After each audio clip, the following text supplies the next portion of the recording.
good. And my posts have gone through, so I've posted some videos just now, right before I've started this live stream. If you're just joining in, welcome. I like to live stream as often as possible. And tonight's a Saturday night, and I've just decided to stay in and broadcast myself live instead of going out. I have myself some food. We're going to start off with eating, so it's basically a mukbang video. Welcome to my live stream. I'm live on TikTok and on YouTube. Welcome, and I'm happy to have you here. Be sure to follow. You can check me out on Instagram as well. You can look at my profiles. I have lots of videos, so if you just want to watch me do things, you can go and watch videos that I've made instead of watching me live right now.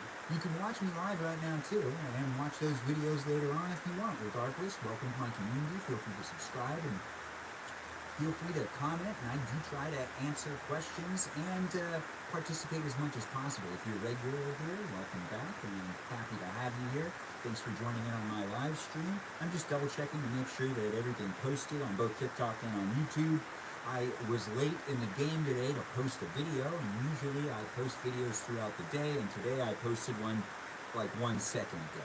So that one's just promoting this live stream right now, because I'm hanging out in the shed tonight. It's Saturday night. If you're not doing anything and you don't feel like going out, or if you're out and you're with the wrong people and you don't really want to talk to them and you want to watch me instead, go ahead, just watch me, because that's what's going to be going on with me tonight. I'm going to be doing this. I'll be hanging out in my shed, eating some food, and talking to you fine people. So it's great to have you here. Thanks for jumping in and being part of the live stream.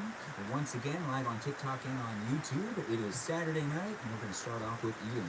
Thanks for joining, and feel free to follow and share this with whoever you think would also like to watch me, Benjamin James Margarican, live stream tonight, and just hang out with me. Regardless, thanks for the likes, and thanks for joining in. Be sure to like, and share with whoever you think would also want to watch me tonight. I'm happy to have you here. Thank you for being here. I like seeing all the people that are jumping in. We got KDS here. What event did you attend last night? Asking the question already, and I'll be answering that question right now. So there's this 50th anniversary of the St. John Peter's Church. They do a Catholic, it's like a Catholic church, and they do stuff for people that are old. And that is like a caretaking facility as well that they have going on. They have like a whole bunch of different things going on.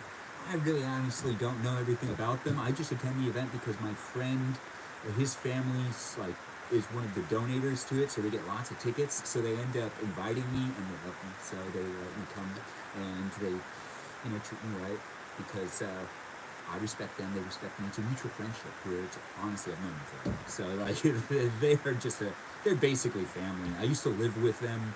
So like one of my friends, my mom, there was a family thing that was going on, and I ended up not having a place to live when I was like in my early 20s, and I lived with my friend Rocco and his family, and it just kind of happened. I was living with them for a month, and I lived in their laundry room, and it was amazing, honestly. It's one of my favorite memories, and it was really fun to live in their laundry room.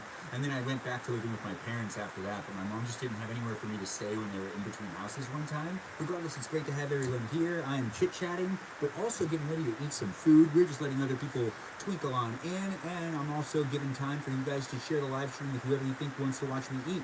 And that's what's going to happen right here in the shed right now. We're going to hang out, and I'm going to eat some food. I got some rice, some beef, and some avocado right there in that bowl right there. And it's nice to have everyone here. I'm just going to look at these comments, see what people have said, and if they have any questions that I should be answering. I do try to interact with the comments in both TikTok and in YouTube. I'm streaming in both places. It's nice to have you here.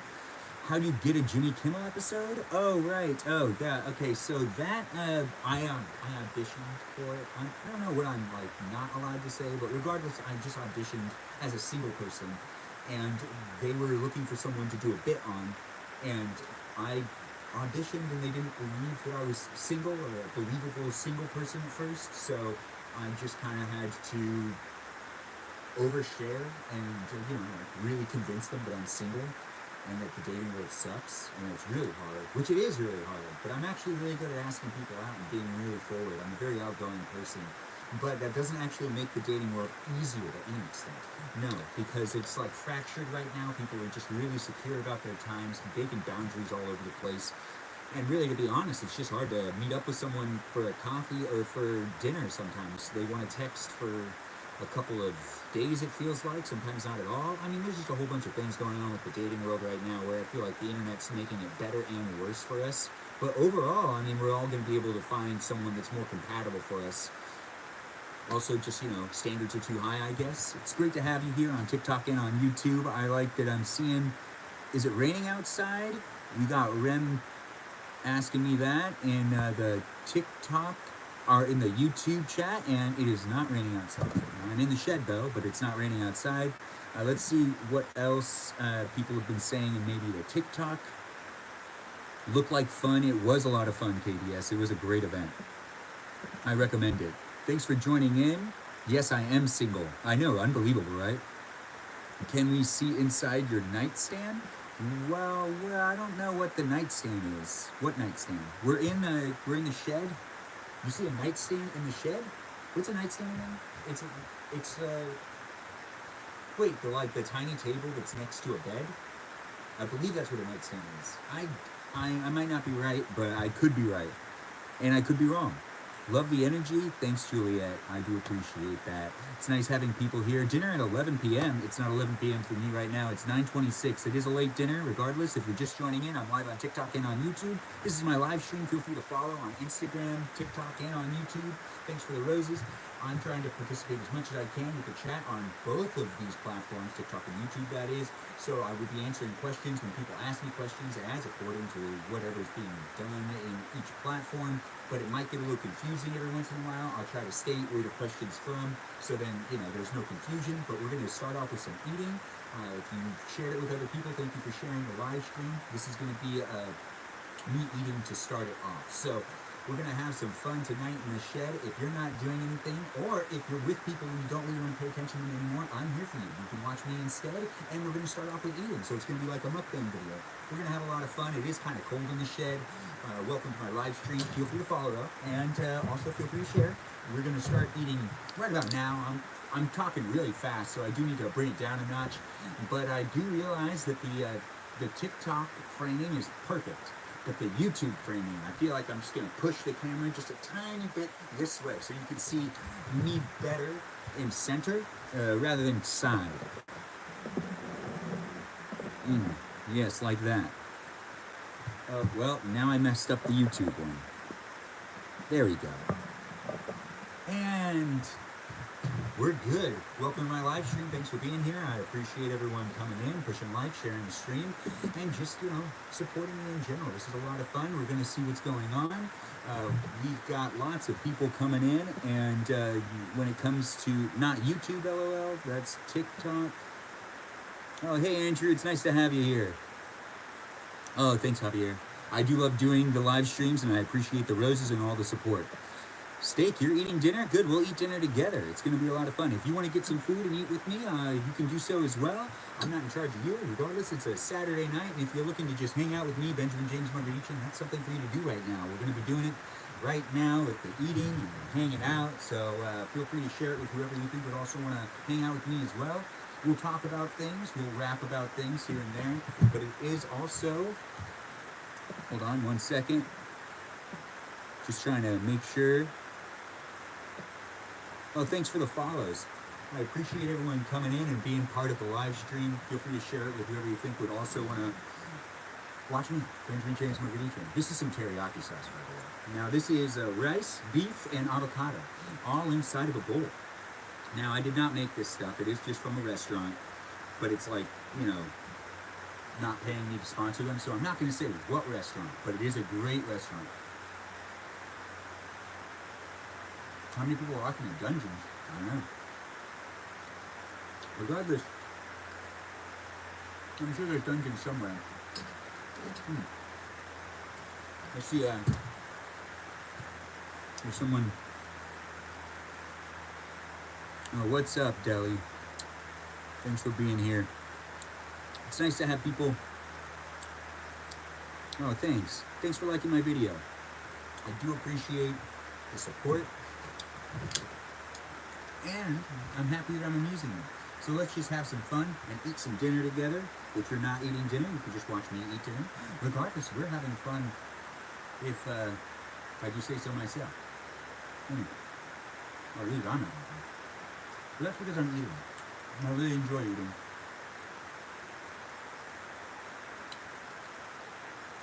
How did you spend or how did I spend my Saturday? Last night was too hard on me. Last night I was at an event. If you watch the live stream, I streamed for a little while, and it was a fancy anniversary event that had a raffle and lots of people there and some free food and wine. It was at the California Club in downtown LA, which is a pretty fancy, smancy joint. Like, it's a nice place. I can't really afford to be there, but I can afford to be a guest there and not pay for anything, which was a fantastic thing. And it was great to be a guest. I was very entertained the entire time, and just overall grateful to be there. But honestly, it takes a lot out of me. Whenever I go into any of those events and they give you free wine and stuff, it's hard. It's hard to wake up the next day and be productive. What am I eating? I'm eating some beef, some rice, and some avocado. I hope you're eating with me. Your dinner is Baja Blast.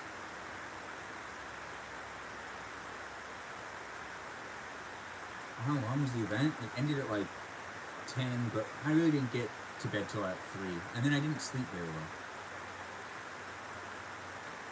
No. Just wasn't able to sleep very well all last night. I don't know if anyone else had a hard time sleeping, but I know I did. I felt like I was waking up like every hour. I think it was the wine. I don't normally drink wine. I don't really drink. But when I do drink, it tends to be hard on my body. I'm not good at it. Oh, you had a crazy sweet potato for dinner? That does sound delicious. Jealous. Can you season your rice? Right now, the rice is seasoned with teriyaki sauce. And I'm adding more teriyaki sauce on top of everything. Just because I can, and it's delicious teriyaki sauce. And it's a lot of teriyaki sauce. Now, if you live in the San Gabriel area, you might be able to figure out where I got food from. But I'm not going to sponsor them because they're not paying me to sponsor them in general. It was a full moon yesterday. Well, that explains a lot. Yeah, that maybe explains... Yeah, don't drink, please. What is that? Nike? Yeah, I totally agree with you. I don't really... I mean, I can drink wine, but I really don't like drinking.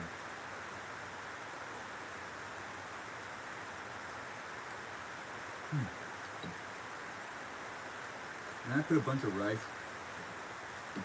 avocado, and beef together, just like a match made in heaven. It's like a dance in my mouth. It's just a never-ending, really high positive, like, party that's just everyone's having a great time. Yeah, no one's drunk though because everyone's just dancing for fun in my mouth when I'm eating something just delicious.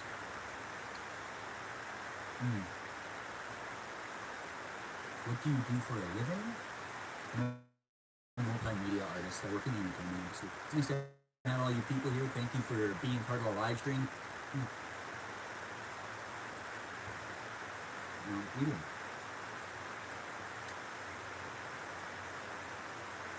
And you can eat with me too. Well, I'm on TikTok and on YouTube. Feel free to follow. Check out my Instagram. Check out my profiles. Watch my videos. I make videos about how I do things and really just positive energy videos. I also try to live stream as often as possible, so feel free to follow and watch me live stream later on next week because I like to cook and eat and just hang out in front of the camera, mainly cook and eat in my live streams. Well, I'm eating right now, which just proves my point. And this is some really good beef. Oh, it's delicious.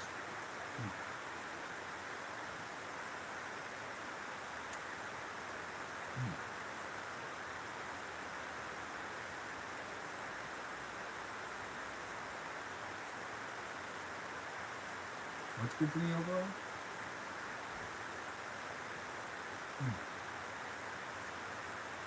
Oh, this is some real good food right here. If I can say so myself, we're just tuning in, we're just hanging out in the shed. It's a cold shed, but it's a nice shed. I got some food in front of me and I'm just eating, so if you want to eat with me too, feel free to do so. You're just out and about on Saturday night and you just don't like what you're doing and you want to watch me instead, that's an option for you to do right now. If you also just want to eat with me, that's also an option too. So you can eat with me and just hang out. Regardless, I'm streaming myself live on both TikTok and on YouTube. Welcome to my live stream. Feel free to share it with whoever you think would like to eat with me or just hang out with me as well. Studio 24. Studio 24 was behind me. Thank you for bringing attention to a past video. And thanks for all the likes. I do appreciate it. Oh. Avocado. Let me say, when you add avocado with beef, it just works. It's a match made. Match made in heaven. Oh. I have never been steered wrong with some avocado and some beef mixed together.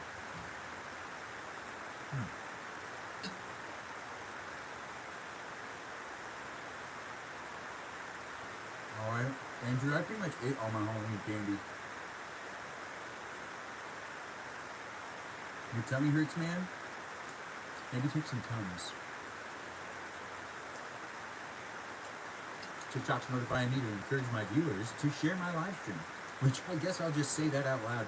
Yes, TikTok's telling me to encourage you guys, so I'm encouraging you guys. Feel free to share the live stream, whoever you think would want to watch me live here on TikTok. You can also share it on YouTube as well, but YouTube's not telling me to share it with people. But I'm sure YouTube would like me to do that too, because that's just fun. Oh, it's going good, man. Thanks for asking. I've decided to stay in tonight. I mean, it's Saturday night, and I could have went out, but honestly, I'm really tired from last night and from just, trying to recover today. So I'm just going to be taking it easy, hanging out in the shed. If you want to hang out with me, that's an option for you to do. Now, Saturdays, I don't normally broadcast myself. I like to broadcast myself Monday through Friday, but this is a special Saturday where I decided to stay home. So since I'm staying home, that means we're hanging out. If you want to hang out with me, it's an option. Yes. And I am hanging out. Thank you for bringing that up. I do love always bringing attention to my heritage. Oh. Yes, I'm a proud Armenian boy. It's grown up into a man.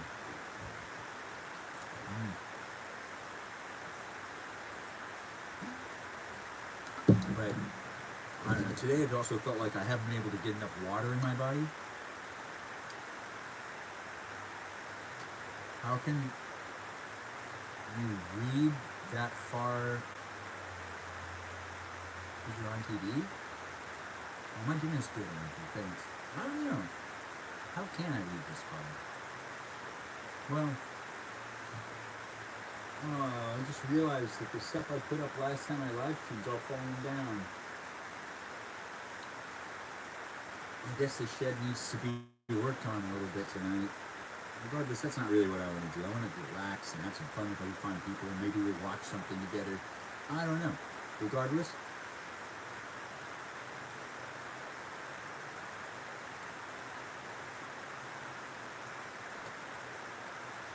what's important right now is what we're eating. Eating some real food in my body. Real delicious food with some rice, some teriyaki, some avocado.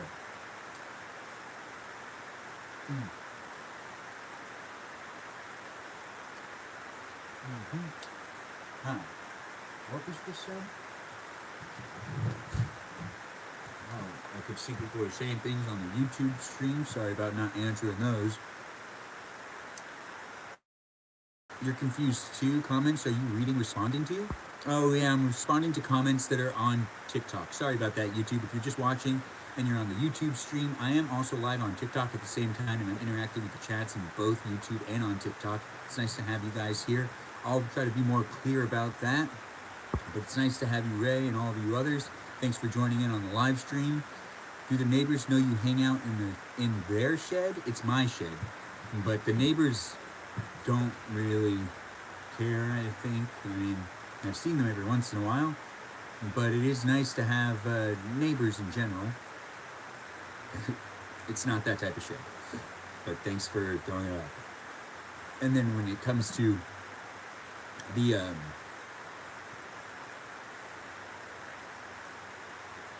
the TikTok drink party armor. Yes, it's a storage shed. It's like a garage in some ways. Scott, thanks for being here. I don't live in this shed, but I could if I really wanted to. Yeah, thanks for calling me hilarious. I try to be. Not really, it just naturally happens. Double the sense. I was just inside Hugh G. Rexon. What are you talking about? Okay, cool. Well, it looks like people have said some great things, and it's nice to have people just hanging out with me in the shed right now. I did decide to keep that shirt with the tear on it, and I will probably end up wearing it again. Jojo Lover said that in the TikTok chat, and there's a shirt that I was wearing in a live stream. For those of you that weren't there, I was wearing a shirt that had a rip in it, and I've decided to keep that shirt. I don't really care. It's one of my favorites. But it's nice to see. Yeah, I'm going to try to fix it. So when I fix the shirt and the rip is, I think I can sew the rip, and then I can wear it. But I'm not going to be wearing the shirt while it's ripped still. But I will end up trying to fix it. It seems fixable. It doesn't seem like it's going to be a terrible thing. Thanks for saying you adapt shirt. I do appreciate that. Hello, Grape. It's nice to have you here. Thanks for being part of the live stream on TikTok. Once again, if you're just joining on TikTok or on YouTube, I have the comments going for both of them, and I'm trying to answer questions for both of the live streams. We're eating dinner right now, hanging out in the shed on a Saturday night. So if you're looking just to hang out with me, Benjamin James Mogadichin, that's something you can do right here in this live stream. You can also follow me on TikTok, YouTube, and on Instagram, and check out my videos and just see what I'm up to. Regardless, I like to make a lot of This Is How videos, and I like to make some positive energy videos. I really, honestly, there's just no controversy to it. It's just me trying to be really energetic, and it's nice to have you here. I hope that you'll enjoy this live stream. We're still eating, but I'm just going to come up and see what people are saying on YouTube, because that's the hardest one for me to read from far away. I can see it from, I can see the TikToks, but not so easy with the YouTube one. I have to come all the way up here. You have to fix some shoes with the glue. Oh, okay. Yeah, you should fix those shoes. You want me to show you the living quarters that I have? There's no rain outside, but it's interesting that you think it sounds like there's rain. I will bring the camera inside later on. Hey, thanks for the gifts. I really appreciate it over there on the TikTok world. I don't have any Halloween candy, but I would really love to eat some Halloween candy. Thanks for the roses. I really appreciate it. It's nice to have you here, Bianca. Thanks for being part of the live stream. Thanks for sharing, and thanks for liking. We're going to have some more fun with eating my dinner, which is starting to get cold, but it's still delicious. And it's really cold out here in the shed. Oh, I love avocado. Mixed with the beef so much. This is a very simple meal. Rice, beef, avocado. I know, right? I wish I had candy.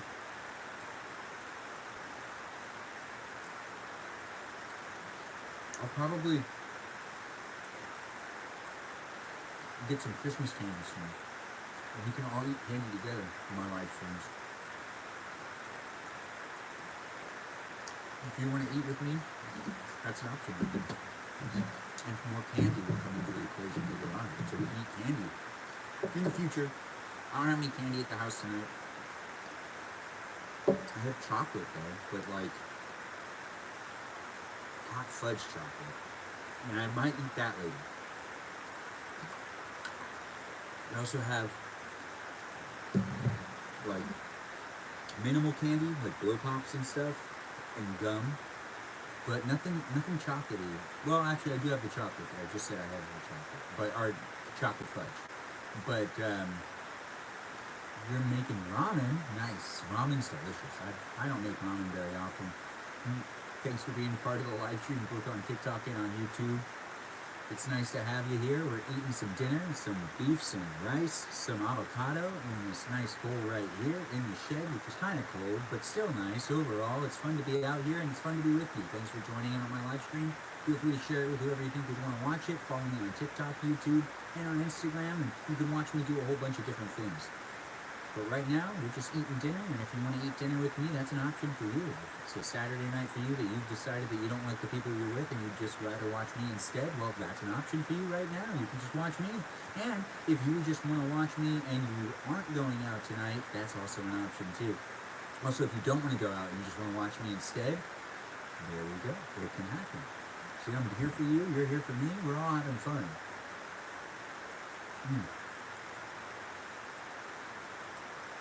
It's nice to. It's nice to eat. It is. Thanks for encouraging me to eat. That's just where it's at right there. We're all having fun on this live stream. Thanks for being here.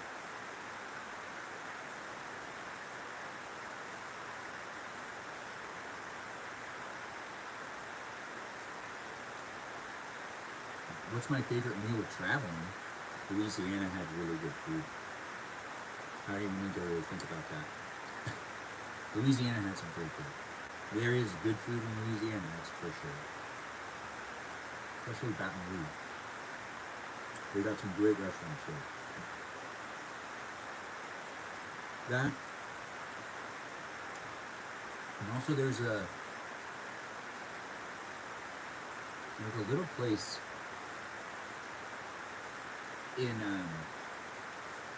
San Antonio, Texas, over on the Riverwalk, or whatever that's called. I forgot what the place was called, but it was really good. They had, I can't remember exactly what I got, but I remember writing a review for it on Yelp, because it was really good. It was delicious food.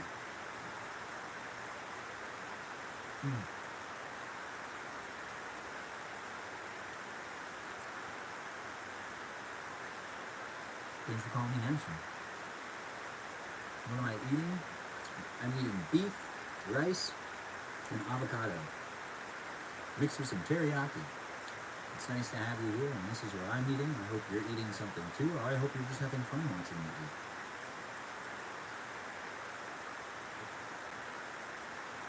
Regardless, this is my live stream. On both TikTok and on YouTube.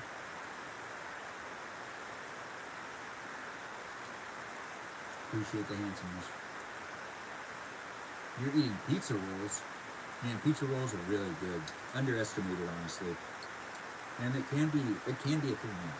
People think pizza rolls are just an appetizer or just a snack. You can eat pizza rolls as like your whole dinner. If you get enough pizza rolls.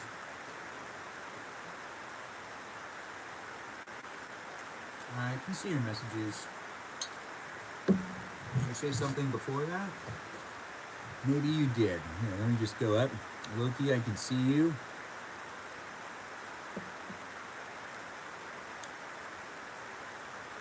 Oh, one of your colleagues died? I'm sorry to hear about that. My wife and 3 young kids left you. Man, times can be tough, but I feel like you're going to prosper through it. Giving you positive energy. Dinner's really good, Chad. Chad, I Digital Salesman. That's a great name, honestly. Thanks, Andrew. It's smacking good. Yes, and that means that the food is really delicious. No, I have not always been so positive. I used to be a little kid that would get really mad sometimes. Sugar, the American diet. That's true. That's a good point. The audio kind of sounds fuzzy on YouTube. Sorry about that, guys. There are lots of on the Riverwalk in San Antonio. This is addressing to the comment that was left on YouTube. There are a lot of restaurants. This one is across from the Rainforest Cafe. It's not the Rainforest Cafe, but it's across from the Rainforest Cafe. And I know that because I was looking at the Rainforest Cafe because I was saying to myself, I miss the Rainforest Cafe, which honestly I do miss the Rainforest Cafe. There used to be one in Anaheim, and there really isn't one anywhere near me anymore. But I used to really enjoy going to it, not because of the food, but because of the environment. I don't remember the food ever being good. I do remember just kind of like getting like sweet drinks, not alcoholic drinks, like sweet drinks. Like they had like lemon frost blast or something like that. They had all sorts of tropical, like non-alcoholic drinks. Rainforest Cafe isn't on the Riverwalk? Are you sure? Well, I mean, it might not have been a Rainforest Cafe because I was across the way from it, and I didn't go through and walk the entire thing. Where am I from? Steak's asking me that in the TikTok comments, and I'm from Los Angeles, California.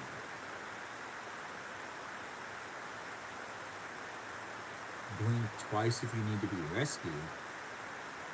Thanks, Florida girl. I'll keep that in mind. Hey, Jewel Love, it's nice to have you here. Yeah, the storms in the Rainforest Cafe, really fun. Great times. The Rainforest Cafe, I don't know. I mean, like, it kind of makes sense that it's struggling. I mean, it was mainly like, it was really popular, I'd say in the early 2000s, just like where it had its peak. Welcome to my live stream. Thanks for joining. Thanks for following. I'm for TikTok and on YouTube. Appreciate having you here. Feel free to subscribe or follow, and also check me out on Instagram. I'm making content all over the internet, just having some fun, making some "this is how" videos, and I always try to make some positive videos for those of you that just have fun instead of get stressed out with social media, which social media can be very stressful if everything's constantly bringing you down. Hopefully I'm making some content that'll help lift you up. And I'm streaming myself live as frequently as possible. Tonight's a lucky night for you because I've decided to stay in on Saturday night and just hang out. So we can hang out together if you have nothing else going on, or if you're with people and you don't really want to pay attention to them anymore. I'm here for you, so you can just watch me instead of paying attention to them. I am not in a garage, I'm in my shed. But thanks for asking. Thanks for the likes.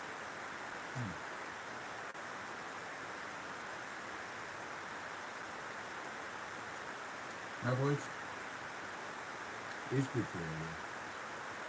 Thank you. I've taken voice acting classes, and I used to pursue more of a career in acting when I was younger, but I kind of just like phased off of that and decided to do more behind the camera type of stuff. And maybe I'll go back towards doing voice acting. I don't know. Do I know who?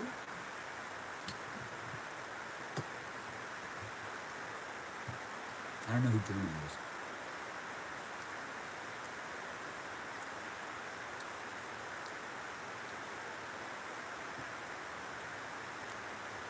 Nick Curson. I don't know what that is either. It's nice to have you here, Jeff H.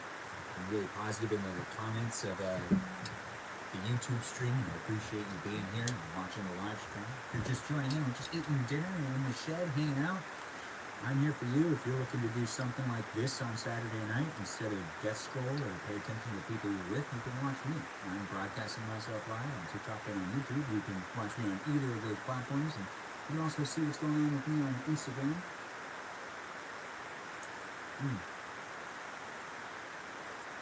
Oh.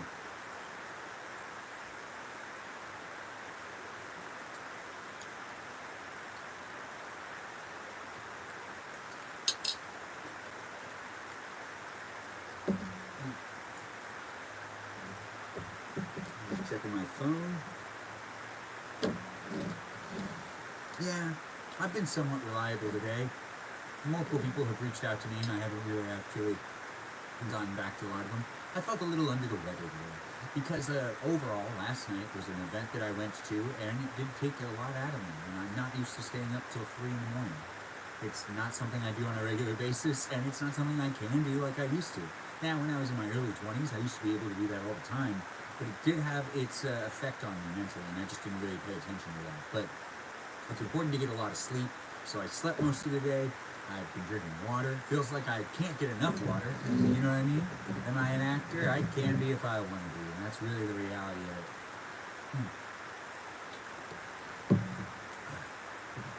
What are people saying right there? I see Jeff, you said something in YouTube, on the YouTube chat. Yes, I believe it would be fun for a psychology class to study and diagnose me. It would be fun. I mean, I'm sure they'd come up with a whole bunch of things. And it might be really interesting. It might be sad too. Who knows? Do I do parties? Like, I've done a party. As in, like,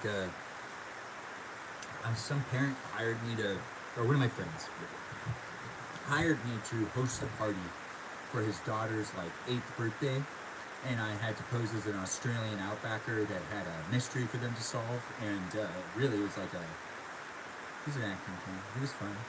I also showed up at a Halloween or a holiday party a few years ago, dressed up as Santa and led everyone in song and dance and read stories. Just some festive holiday stuff. It is fun to dress up as Santa and go to a. So yeah, I guess I am. But I don't pursue that specifically.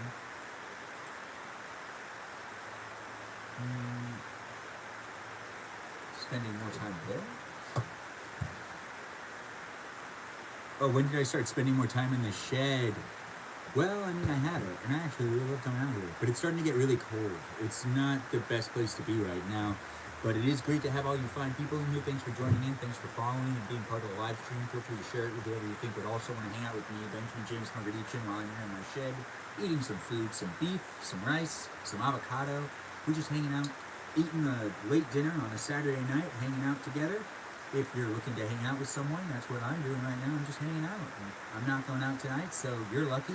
I'm lucky because I can be with you. You can be with me. We can have some fun tonight and just kind of eat things and, you know, do stuff in the shed, which is where I currently am, inside of my shed. I should just get closer so I could read all these comments, but I kind of feel like I just need to finish eating this bowl of rice and beef.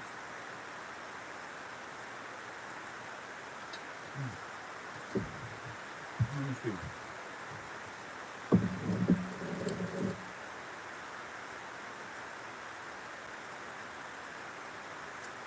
Well, thanks for being so happy for me with your growing and whatnot. I appreciate it, Josie. Oh, your question is what drove me out to the shed. Being considerate with my roommate that lives in the same house as me. I shouldn't have to deal with me being live all the time. He's okay with it when he's like playing video games and he like has his headphones on, and I can tell that he's more than okay with it because he can't hear me well. But when he's like watching stuff and whatnot, it's not good for me to do. You've got to be considerate in all environments. You want me to grow a stash? Maybe. I do need my glasses. They're right here. But the thing is, the way I have the light set up, they give me really bad reflection. Yeah, late night dinner on a Saturday night is only because it's been a really off day for me. Thanks for coming in and thanks for being part of the live stream. I appreciate the gifts, everybody, and the likes and the shares, the follows and whatnot. I do like seeing all of that, both on TikTok and on YouTube. It's nice to be here. Thanks for joining me. I'm in your space, you're in my space. It's a Saturday night and we're hanging out. Pie for Thanksgiving. I would love some pie. Oh, thanks for the hearts and the roses. Thanks, I appreciate it. Mad Hatter, that's a good question. Let's do that tonight. Let's look at some of those magazines. That is something we do need to finish. But I need to get sleeves for them. If you're new to my live stream, there are times that I'm hanging out in my shed and I'm just organizing some of the stuff I have in here. I do try to get rid of things in the shed. I also just try to organize the Lego stuff I have, which is of the many. I have my Legos and I have Knicks and other toys. Mainly Legos. A lot of Lego stuff.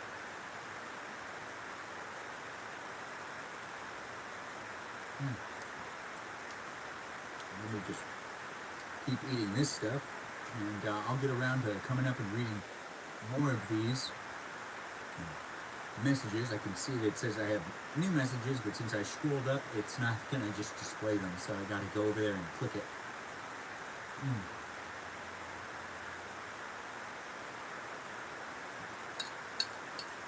Beef, avocado, rice. Good on so many levels.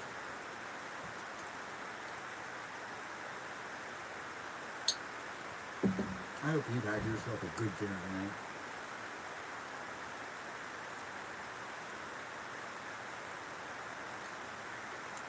Thanks for saying I could rock a mustache.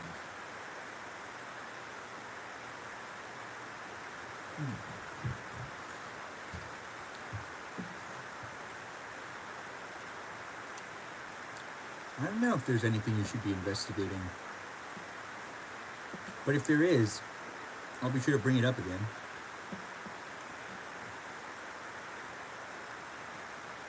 What's my favorite color? I've been asked that on YouTube. For those of you on TikTok, I was asked that on TikTok. For those of you on YouTube, got mixed up right there. My favorite color is turquoise. I know, right? You would have never guessed it. You'd think it was brown, which it is a pretty close second favorite color right there.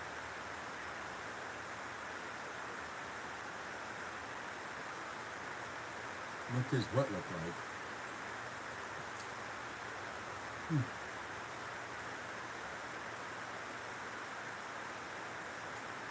Emerald green is a great color.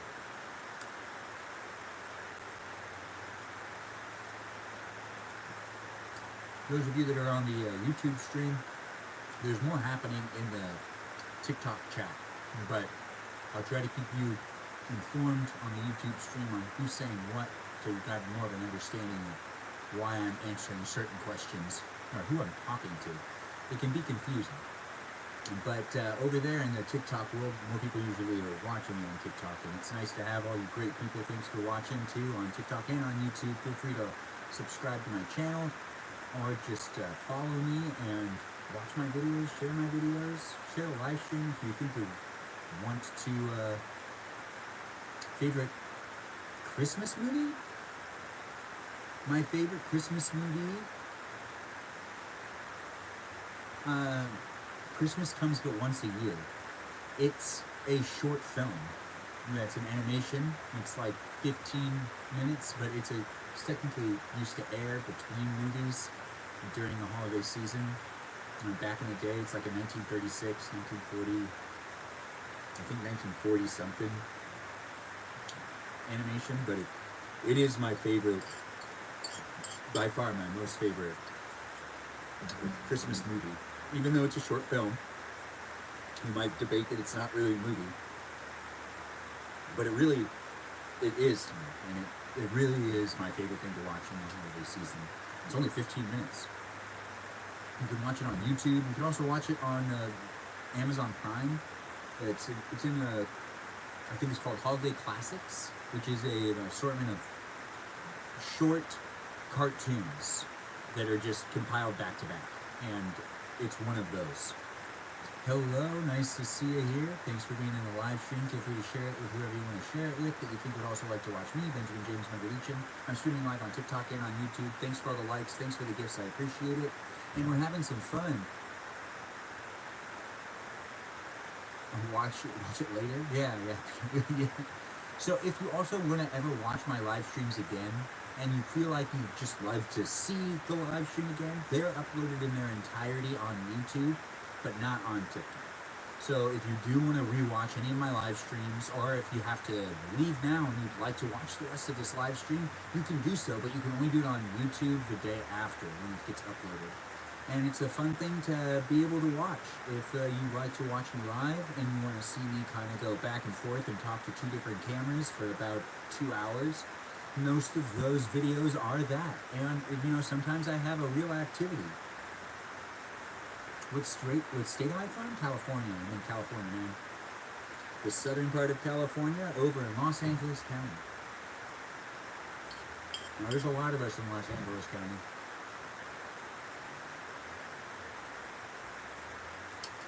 Thanks for liking the live stream. Thanks for sharing it. And thanks for being here. Feel free to follow, be part of my community, and be sure to see all the things I post, and be sure to watch me when I'm live throughout the week as well. I like to cook and eat on a weekly basis, and I tend to stream myself doing those things. So if you want to watch me broadcast myself live, eating and cooking dinner, or cooking dinner then eating, it's one than the other.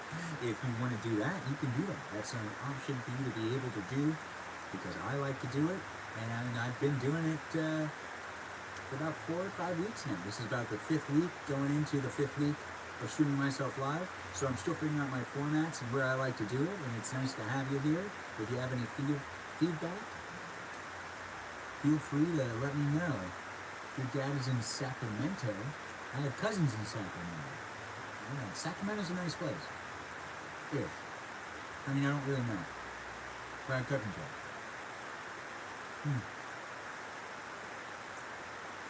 Hello, hello. That's my cousin Lori, who's just coming to our live stream as well. Feel free to give her some love. It's nice to have all you great people here. Thanks for watching my live stream. I'm just hanging out in my shed. It's Saturday night. If you're looking to hang out too, I can hang out with you, and you can hang out with me. We're just going to be eating a little bit more. This is actually the last bite, and then we're done eating, and then we can move on to some sort of activity. I mean, it's going to be a lot of fun. Thanks for the likes, and feel free to share it with whoever you think would also want to watch me tonight on Saturday night. Just hang out with me. If you're with people and you don't feel like paying attention to them anymore, well, lucky you. I'm here for you, and you can watch me instead of paying attention to those people you're with. They're not important anyways. Let's see what people are saying on both TikTok and on YouTube. I do respond to the TikTok a little bit faster. That's a good point, people there on YouTube. And on TikTok, we've got a whole bunch of different things being said. I do like Elf with Will Ferrell. I see that Jewel asked me that. I didn't answer that question. Elf is one of my favorites as well.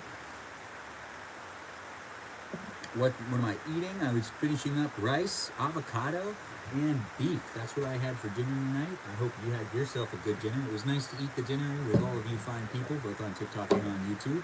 It's been about 40 minutes since I started broadcasting myself live. 47. But it's been a lot of fun, and I do expect to go for a little longer. So if you're just tuning in, I'm not stopping anytime soon. Feel free to share the live stream with whoever you think would also want to watch me. I'm live on TikTok and on YouTube. Different things are happening in the chats, and I'm trying to answer all questions that are asked of me.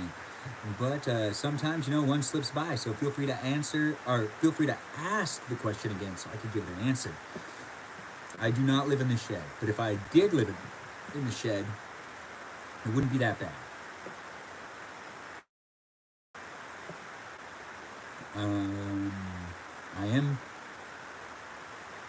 Yes, I am single. Why do I always come on your For You page? I don't know. I have no idea why. What do I do for work? Oh, never mind. I understood that more now. Never mind. We don't have Mikey Milwaukee moderating right now, but that's all good. Oh, Jamie Lynn, you're watching as well. You're in bed, and it's a wild Saturday night for you. That's great. Now we can hang out together too. We're just gonna have a good time. I'm in the shed. You're hanging out in a much warmer place. It's very cold in here.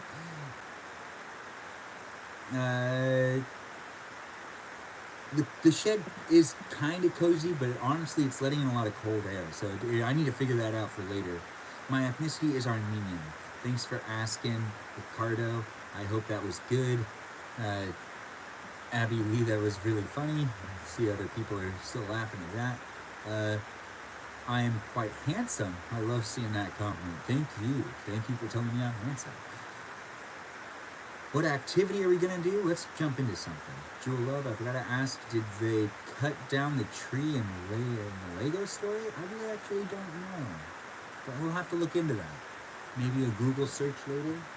Regardless, since we finished eating, now we can move on to actually doing something. So let's figure out what we want to do. We probably are going to take down Gotta put my glasses back on. Do you see how there's like a reflection with it? It does make it a little harder for me to read comments and whatnot. Oh, thanks for saying I have a good spirit. Yeah, trying to keep myself positive. It's a dark world out there. It's getting crazier these days, especially since we have the internet giving us so much information all over the place. It's hard to keep yourself positive, and hopefully I'm creating some content that keeps people positive and that makes you forget about those things that are just trending, that are also really just downers. Like, I don't want to be a negative Nancy, but it seems like a bunch of people are being negative Nancy's out there, and there's a lot of negative content, and let's make some positive content and have some fun. So we're not going to be too crazy with the types of videos we make. We're just going to make some fun videos. It's nice to have all you people here. Feel free to share. People do call me Ben. I do introduce myself as Benjamin, and I would like it if people called me Benjamin a lot of the time, and that does not always stick.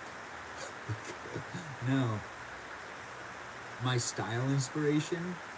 Oh, so I saw Gangs in New York when I was a kid back in the day, when Gangs in New York came out with Leonardo DiCaprio and Daniel Day-Lewis, and they were dressed so well, the whole movie, wearing vests, these really great outfits with suspenders, and I said to myself when I was watching that movie, that's how I want to dress for the rest of my life.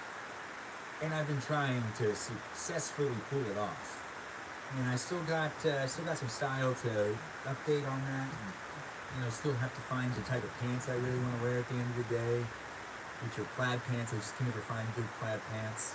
But if you watch Gangs in New York, you'll realize what I'm saying. It's like everything's plaid. Like, plaid's all over the place. Oh, thanks for liking my vibe. I appreciate it. And thanks for liking the live stream. Feel free to share it if you really think would also like to watch me, Benjamin James Marincin. I'm live on TikTok and on YouTube, so feel free to share with who you think would also want to be part of the community, part of my subscribers, and just follow me hijinks in general. It's nice to be here, and it's nice to be doing things. Thanks for inviting people, and thanks for pushing like. I appreciate all of the support. We're taking down this box right now, but I'm trying not to spill.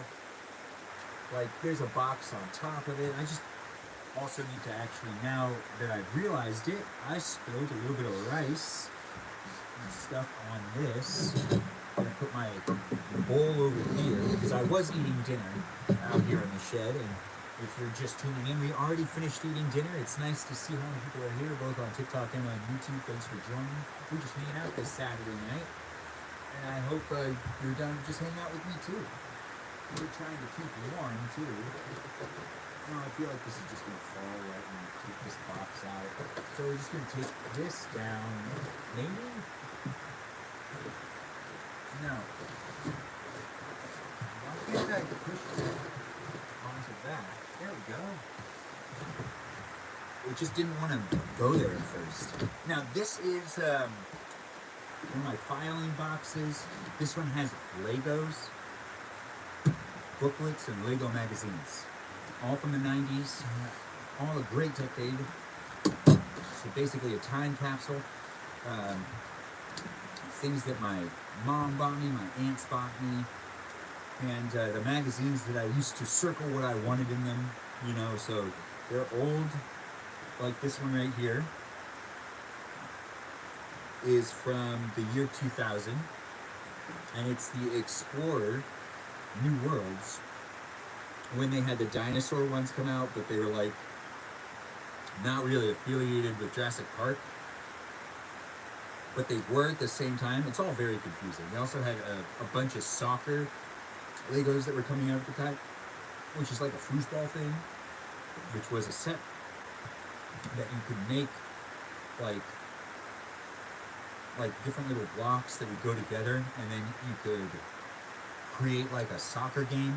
It never really worked to the extent that I thought it was going to work. It wasn't nearly as cool as you think it would be. But it's nice to have all you people here. Thanks for following. Thanks for being part of the live stream. Feel free to share it with whoever you think would want to watch.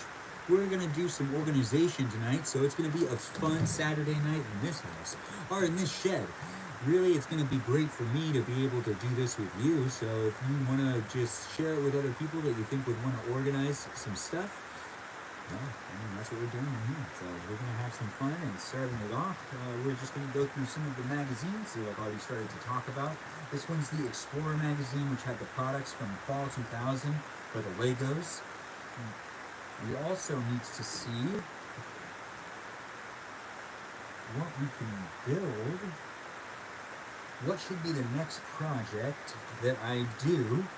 Not tonight, of course, but the next time I do a build of Legos, I should probably pick one besides the Statue of Liberty, because I do want to go through and organize some of my Legos so I can, maybe the Millennium Falcon.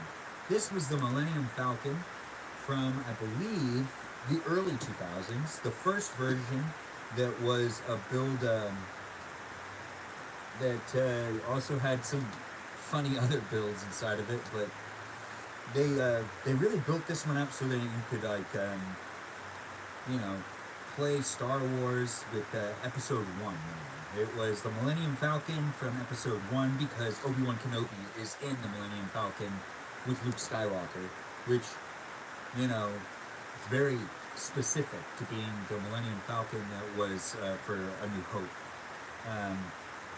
And to be honest, I would like to redo this build, but I don't see where they do, I don't know, I need an index of pieces in order for me to really be able to separate everything. Oh, I completely forgot that this is what happened in this one. Alright, so when you were done building,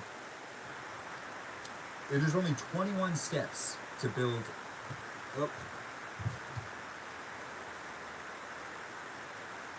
Okay, I had to pass some sort of tests in order to keep streaming myself on YouTube at least. Oh no, on TikTok. Okay. It's nice to have people here. Thanks for being part of my live stream. We're looking at this this manual that was for the Star Wars Millennium Falcon build back from the early 2000s. Yeah, this was a 2000 set, the year 2000. I believe that's also the year I bought it. And I remember saving up for this. My mom wouldn't get it for me. But it took me a long time, and it was very much so worth it. I was waiting every day just for it to show up. But something that I was alerted of, that I just realized, that I forgot that it had it in it. But when you were finished building the Millennium Falcon, it went into a comic book strip that was a little bit of an insert of when, Han was hired by Obi-Wan Kenobi to fly him and Luke to Alderaan, which ends up blowing up anyways. Sorry about the spoilers if you haven't seen Star Wars, but that is basically what happens. Alderaan blows up. Yeah, I know, it's a sad thing, and a lot of people feel it throughout the entire galaxy, and it's not a good thing at all. It was seen as a good thing from the Empire's perspective, where they were doing it to help clear scum or something from the galaxy. I don't know. I feel like Darth Vader just kind of wanted Princess Leia to cry. I ended up being his daughter, so I don't know why you do that anyways. Regardless, this is a little bit of a comic book at the end of the Millennium Falcon build. After 21 steps, they have a comic book for you to read that just sets up Han and Chewie getting the Millennium Falcon ready and fighting off some stormtroopers. So it actually is an added adventure. Also, Boba Fett makes an appearance, which that doesn't really make that much sense, but it has no words. It is all just pictures. There is no words for this comic strip that's at the end of the Millennium Falcon build in this Lego booklet. And this is the Millennium Falcon build that was for the year 2000. Now they have 3 or 4 different types. I don't think they sell this version anymore. If they still do, well, I recommend you get it and read the comic book, because it is. Oh well, you're not really reading it. It's just it's 3 pages of pictures, good old-fashioned pictures. Yeah, it's 3 pages. It's no dialogue, so you don't have to read. So since it's pictures, it's pretty self-explanatory, which is really nice. Well, there is a Blaz, and a Kapow, and a Smash, and a Crash. Those are the only things that are written in this comic book.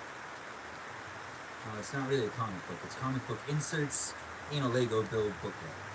We're going to just put this back, but I can see this one's ripping. I really need to get protective sleeves for these things. But the Legos that are related to Star Wars get their own section. And I do need to go through and actually finish up these tabs and do some permanent tabs that have some really good distinguished labeling. That is something that I can do and should be focusing on doing. But right now we're also just looking through and seeing if we can get an idea of what the next projects can be. It would be a lot of fun to rebuild this ship. I don't know if you feel the same way, but this is a pirate ship, a Lego pirate ship that was I believe originally in the 90s. They brought it back due to the fact that it was popular demand. People really wanted to buy it, so they brought it back for people to be able to get it. Because I remember when I asked for it, they stopped making it, and then they started making it again, and this is one of the last Lego sets I bought when I was in high school. That's right, I bought this Lego set definitely in high school, and it was a lot of fun to build it, and I think it was the last Lego set I bought before I graduated from high school. And if you're thinking to yourself, why are you buying Legos in high school? Well, I could, and I had a job, so I took care of myself and bought myself the things I wanted to do, and it wasn't just all just fun and games and partying. It was also Lego building and making videos. And I don't think I actually ever filmed myself build any Legos when I was growing up, but I do have lots of pictures. I use the Kodak camera that I have to always take a picture of my builds at the end. And I still have all those pictures, which I do need to find all of those, and I probably should put them in with this file cabinet as well. But that's another time. We're not going to be looking at that today, but I'm just going to look at these comments real quick. This is what happens when your parents lock you in your room with only Lego sets to play with. No.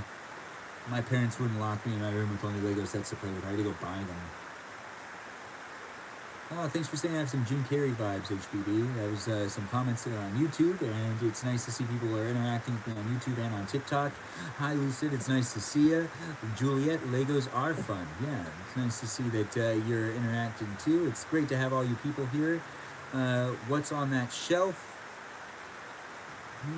What on the shelf? Yeah, rip Alderaan. Yeah, it's a sad thing. Alderaan just blows up. But what exactly on the shelf do you want me to bring my attention to? Sedna set? No, I don't think so. You couldn't afford any Lego sets? That's too bad. Yeah. No matter how old you get, Legos are still great, but it does say from like $6 to $99 on a lot of the packages, so I think there is a top out. Eventually you can't be doing them, but this one was the Lego set for the pirate ship, which looked like that when you finished building it. It was an amazing set to do. If you didn't ever get this set, I feel bad for you, because it really was a fantastic one. But I do remember this was the last Lego set that I actually bought before going to college and stuff, and then not having any money to buy Lego sets, because you don't really have that expendable income. No, even at this age, I barely buy Lego sets anymore. I like playing with my old one. Thanks for saying it's a nice jacket. I do like these. You still build Legos in college? That's great. I mean, I still built Legos. I just didn't buy any sets. Thanks for saying I'm good looking and well dressed. I'm not Canadian, but if I was, I'd be proud. I'd be proud to be a Canadian.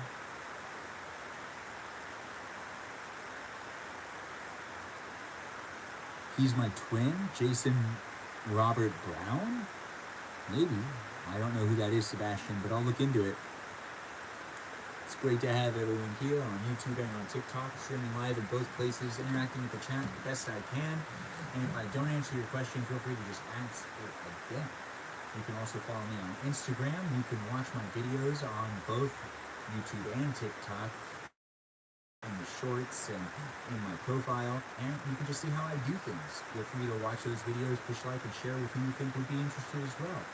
Be part of my community, and I'll be good to you if you're good to me. We'll have some fun, and I'll make more positive energy content, and we're just going to have some fun on the internet. Overall, it's just like how it should be.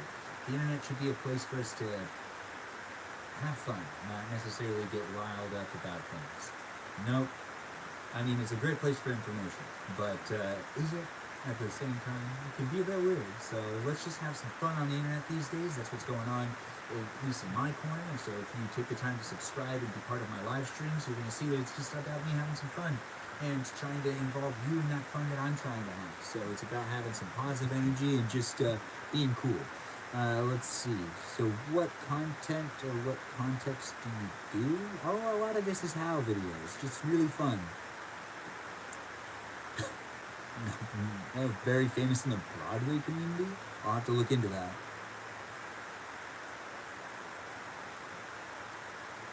Thanks for joining in the live stream. Thanks for following. Thanks for liking. Thanks for sharing. It's all appreciated. And overall, I enjoy doing it, so it's nice to have you here. Feel free to support any way you can. I appreciate everyone who's gifted and sent me roses, and just the people that have sent me lots of hearts. I appreciate the hearts. Send me some more, and share this live stream if you think you also want to watch it. We're just having some fun. If you're just tuning in, it's not stopping anytime soon. So get yourself ready to continue to watch me as I'm trying to figure out how to actually continue to organize, or what notes I should be taking to continue to organize my Lego magazine and booklet collection. Now, I do like to do Legos on occasion here and there. The next Lego project is probably actually going to be, we could actually maybe start on it, but this one right here. So this is the Statue of Liberty, the 2001 Statue of Liberty that was released in September. After the 9/11 attacks, there was a special Statue of Liberty set that was released that my dad bought me. And really honestly, it was a weird time in 2001 when the terrorist attacks happened. There was all sorts of stuff related to buying American things to be a proud patriot and be a proud American. And this is one of those things. It was a Statue of Liberty built, and it was about this high, if I remember correctly, and it has thousands of pieces, and it's basically just like building a pyramid in some ways, where you're just kind of going like this the whole way up and trying to make sure. There is, how many steps in this? 79, 80, 81, 80. But then it's weird. It says 80, and then there's another step after 80, but it doesn't say it's a numbered step. So it stops at 80, but it really has 81 steps. But I guess this just isn't labeled as step 81. But this is labeled as step 80. So a little confusing. Putting on the nose is the last thing you do when you're building the Statue of Liberty build. And we might start this tonight. Really, honestly, I've been meaning to start it. I have the pieces already separated right here. I took the time to separate them, and it took me forever. But that's also why I'm hesitant to start the build, is because I'd like to separate another Lego set before, so I could just kind of like go into more. Maybe separate all my Lego sets, because it might just be fun to, go from one build to the next build to the next build without having much of a pause. And it might be better for the live stream to build itself up if I have things that are going to be like that. Let's just see what people are saying. It's nice to have all you people here. Thanks for being here. Thanks for inviting people and being part of the live stream, sharing it and whatnot. I do appreciate the likes and the follows. We're going to actually try to figure out if I get this build, what's the ground thing that it's on? It is, I need to find that. In order to start this build, which we might just start tonight, or we might get it ready for me to start it. And I'm really trying to work on the lighting in this shed more. I hope you guys can see things really clearly. But the lighting in the shed needs to be pretty perfect before I really start doing Lego builds too. So I guess there's a little bit of that going on as well, where I'm just trying to make sure that I cover all the bases that need to be covered before I really start doing a consistent live stream of me building one very complex Lego build, which should take a couple of days. It's not gonna, I remember building it when I was younger and spending multiple days on it because it is a tedious build. The Statue of Liberty is a very specific build for Lego, and like, it just takes a long time. When you are repetitively laying down pieces like that, it's not something that's just super simple to do. Let's see. I have to find the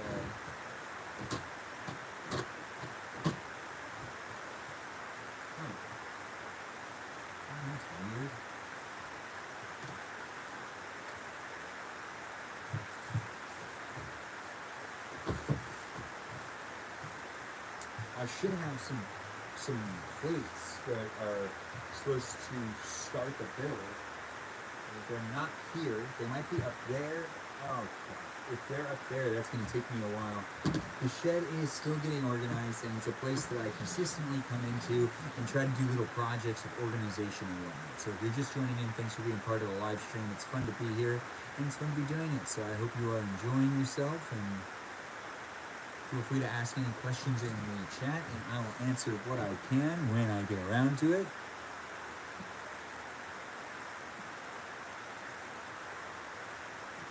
What did I have for dinner? I had some rice, some beef, and some avocado for dinner. That's what I had for dinner. I hope you had yourself a delicious dinner as well. We're just going to go back into this, actually. We have a lot we could do and whatnot, but I do need to go inside and just pick something up real quick. But thanks for joining Love Yourself.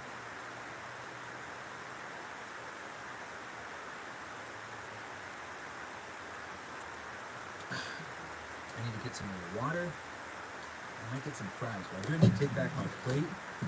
So I'm going to leave the live stream just for a second. If you're just tuning in, welcome to my live stream.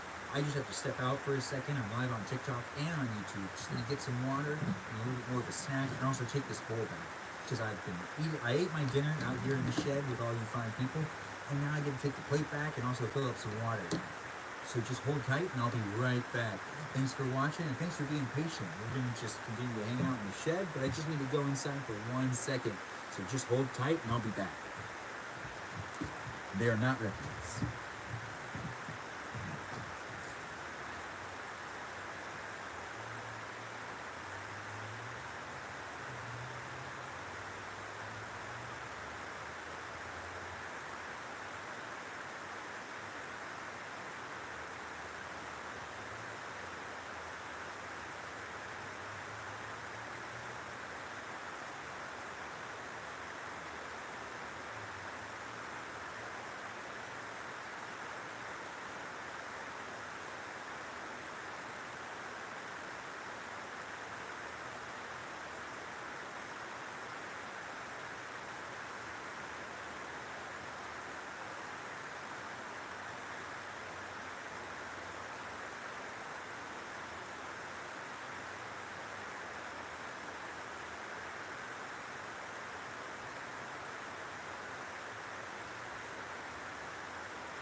Oh.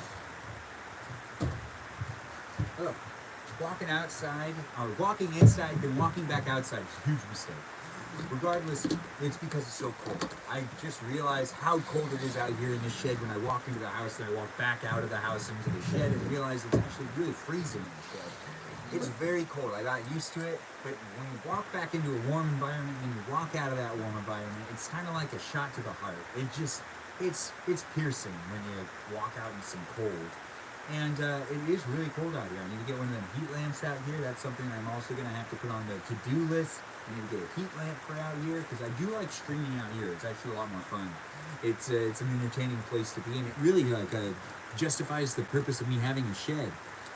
It's nice to have all you fine people here. Feel free to ask any questions in the chats, and feel free to share the live stream with whoever you think would want to watch me, Benjamin James McReachin, hanging out here in my shed tonight on a Saturday night with you. Maybe if you want to stay by and be part of the live stream, feel free to just ask questions. And I got crazy eyes. Thanks. Yeah, yeah. I've got some real character in me, right? It's nice to be here, and thanks for being here, Gab. It's great to see that you're participating in the chat. Thanks for the likes, and thanks for being part of the live stream. Those of you that are pushing like and sharing, I really appreciate you. Feel free to subscribe, follow, and be part of my community on TikTok, YouTube, or on Instagram. I only stream on TikTok and on YouTube, but I do post on Instagram. But basically, I only stream on TikTok and YouTube. So people are asking me questions in both of the chat windows, and it's nice to see that I'm still here, is now here. It's great to have you. My night's going good. I hope your night's going good as well. It's great to have you in the chat and on the stream on YouTube. For those of you that are unaware, I'm live on both TikTok and YouTube, and I will tell you guys when people are asking questions in your place. Now, this is a blow pop. That's right, we're eating some candy, but some simple candy. And it looks like Mikey Milwaukee has joined. Shout out to Mikey Milwaukee. He is the moderator on TikTok, and he's a great guy. Thank you for being here, and those of you that can, give him a shout out, let him know he's doing a great job, because Mikey Milwaukee does take the time to be a good moderator, in my opinion. I think he does a fantastic job. You can always just tell him how he's doing. If you feel like he's not doing a good job, he's also great with constructive criticism. Now, constructive criticism, he does not like criticism, but constructive criticism. It's very specific. Yes. I remember growing up and being told that constructive criticism is the way to go. But criticism can just discourage people. You don't want to do that. That's not a good thing at all. But I appreciate all the likes, the shares, and all the people that have come in so far. It's going to be a fun night. We're just hanging out in the shed. We'll do some other things as well. What do you gonna do? Well, we've been kind of playing with this file cabinet right here, which kind of feels like I gotta have more of a clear idea of what to do next with it. I wasn't expecting to do really much other than eat and hang out in the shed. I mean, I just want to chill. It's Saturday night. I don't want to work too hard. I had a tough day, and when I say a tough day, I mean a recovering day, because it was at like a party last night, and I'm not really used to partying and staying up really late. Not at all. But yeah, we are going through old stuff. You know what? Let's get more intense with this. So these are old magazines. Lego magazines. And we're going to really look through one of these. Let's pick a year. So there's 1998 to 2005. Because that's when I was subscribed to Lego magazines, and that's when I would get them. Because, you know, after like 2005, everything was on the internet. There was really no reason to subscribe to the Lego magazine anymore, and it was a pricey thing.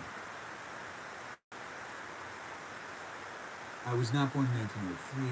Ben, you party with me all the time? Yeah, not really. We don't party every weekend, Mike and Milwaukee. But I do party with you. But I also have a hard time staying up late, and you should notice that. I don't enjoy staying up late. It's really hard for me. Although when we do party, we do it well.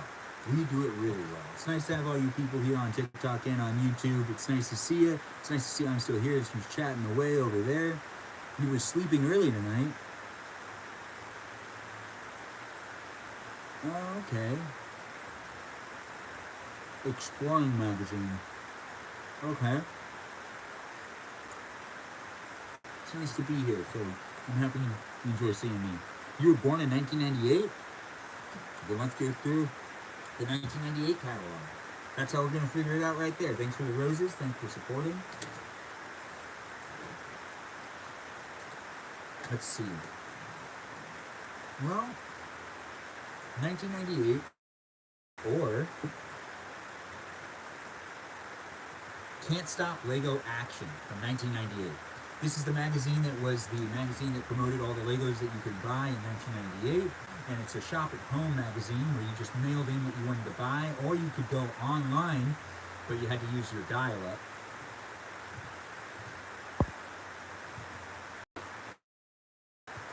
I had a battery on both these, so I'm going to have to plug them in soon. So I might need to step inside to go get some cables, because it looks like I'm going to keep broadcasting myself live and just hang out here in the shed. But to bring the attention back to what I'm talking about right here, this is a 1998 magazine for Lego. Now, this is how you would order it from home. You could also do it online, but the online process kind of wasn't as good as it is today. and you could get more specific about what you were ordering in these magazines because it was kind of like a mail-in thing that really just worked a lot better. You mailed them a check, the check would clear, they'd send you Lego, and that's that. But they also did have credit card transactions back then. I don't really know how that worked, but let's actually look at that insert. So there's an insert, yeah, right here, in every magazine.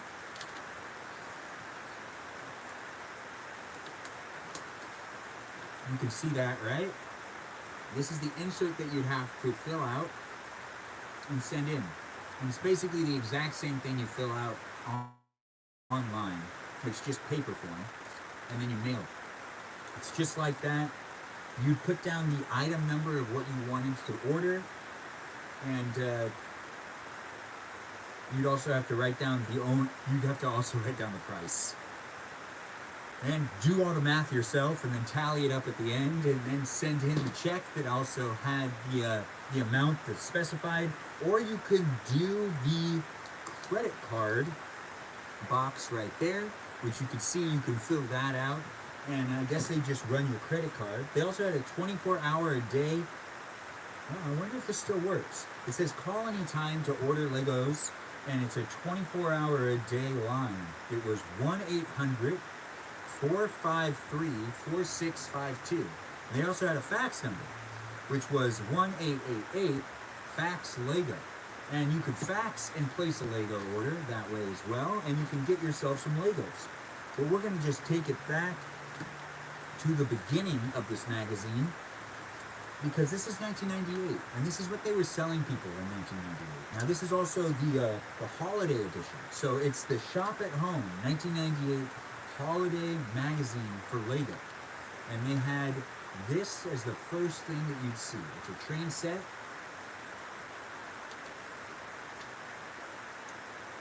That was sold for $66. $66. It had 281 pieces, and it looked pretty snazzy. It says new, and it's not available in any stores. So you could only order it. So you could only order it in the magazine, which was a catch. But also, you know, if you subscribed to the magazine, you were going to be able to buy a lot more Legos and a lot more like of the collectibles that are really hard to get these days. Were only available in the magazine to begin with. They are collectibles, but I have not been keeping them in good shape. And no, it's not a big. Especially for those animal pillows. Yeah, you used to fill them out. Yeah, those things are. When you would order anything in a magazine, you really had to know how to fill out those things in order to have order at home type of thing going on. They are collectibles to a degree, just to re-pick up on that. But I have not been keeping them in the state that they should be for them to actually be considered like legitimate collectibles. But if I can preserve the quality of these magazines, and really work on how they're organized and store them properly from here on out, I think that they will be more of a collectible item because they're just going to build with value. I mean, this is 1998 stay-at-home holiday edition, and I circled things and put happy faces all over the place. You see that happy face? That happy face is an indication that I want that for Christmas. I actually think I got that one, but there are happy faces all over the place in this magazine. This is the Rescue Squads, Rescue Squad Legos, where they would just have helicopters and vehicles. And you know what? I think I have that one. Let's find this out. That actually is kind of interesting.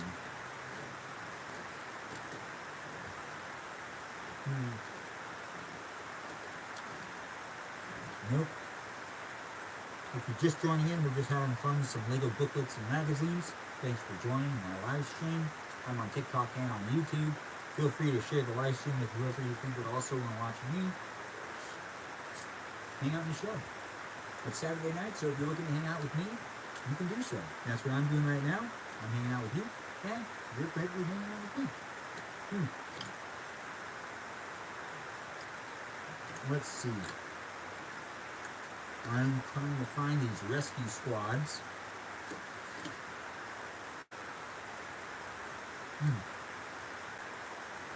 I found it. All right. So this is the rescue squad helicopter. And in the magazine, it's right there. Now this rescue squad helicopter was $27 back in 1998. And it came with 201 pieces. It's right there. And that's pretty cool, actually. I think that's the only one that I got. Yeah. From this set, only the helicopter. And that's okay. I didn't need every Lego in the world, but it was nice to get good Legos when growing up. And I'm happy that my mom was able to get me the ones that I really wanted to put together. I appreciate it every time I got a Lego for Christmas. Now, what else do I got here? Oh, I'll show you this part too. These are the Extreme Adventures.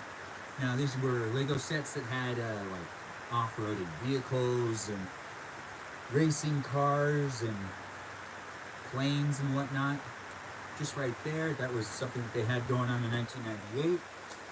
I don't know when they discontinued any of those, but they also had the Build Your Own Lego Town, which they still have that. I think they're called City Legos now, but this is the Build Your Own Towns.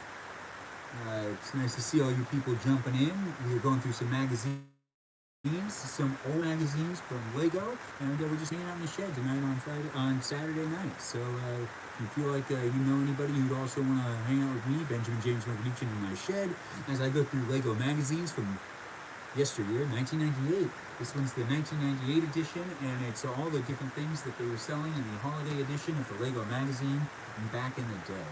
Now, these were where you needed to order, or these were the magazines you needed to go through to be able to order things when you were just living at home and just wanted to do what we would do today with internet shopping. You didn't do that with the internet. You did it mainly with the magazines. You could still do it with the internet, and you could do it back then with the internet. It just was like, you had to use dial-up, and then you couldn't use the phone. And you could have called in to place your order, and that worked just as well.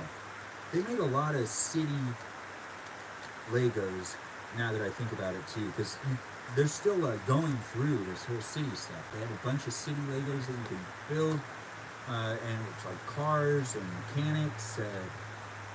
There's like a jet skiing set, it looks like.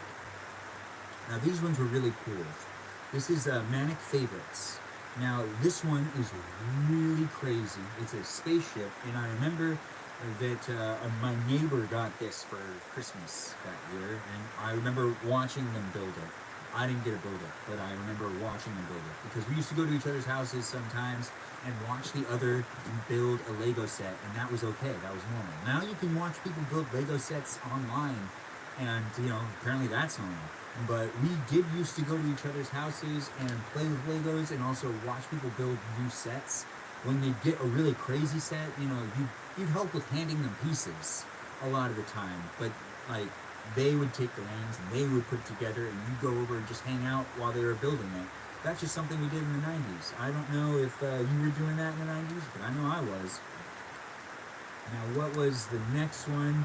Oh, the Adventurers, which is basically Johnny Thunder, which is the adventurer's name, which Johnny Thunder is basically Indiana Jones, and this is his Legos that you could, explore temples and Egyptian ruins like Indiana Jones, but his name was Johnny Thunder instead, because they kind of created their own intellectual property that was very borderline copyright. They also had an adventure called Harry Kane, and an adventure called Miss Gale Storm. These are all figurines that they had in these builds. They also had an adventure called Dr. Charles Lightning. So there's a Dr. Charles Lightning and a Johnny Thunder. Then there's the bad guy called Baron Von Baron, which was very creative for them. I think that that's a great name. And then there's another bad guy called Sam Sinister. Those are all real things. Just so you can see, those are all those figurines right there.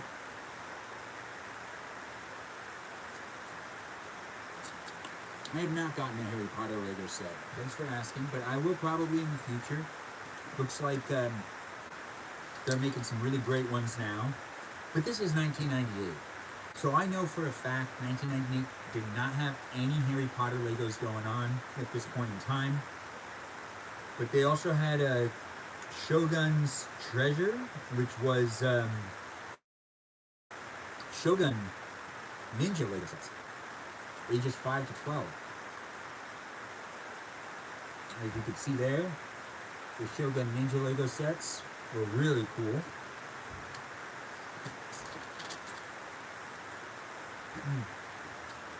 And then they had these, it's the biggest insectoids sets, which I don't really know how that story works, but here's what the insectoid Lego sets look like. They were themed like futuristic spaceshipy, but they weren't. They were like down-to-earth insects, and claiming the insects were the aliens. I don't know what they were really thinking there, but really cool sets. I got a couple of these, but I don't have any of their booklets anymore. But I still have the pieces, and that's really what's important at the end of the day. And then this one was the Hydronauts, which the Hydronauts were like a scuba diving team of different sets that you could put together and explore the ocean. And this is what the Hydronaut sets look like in 1998.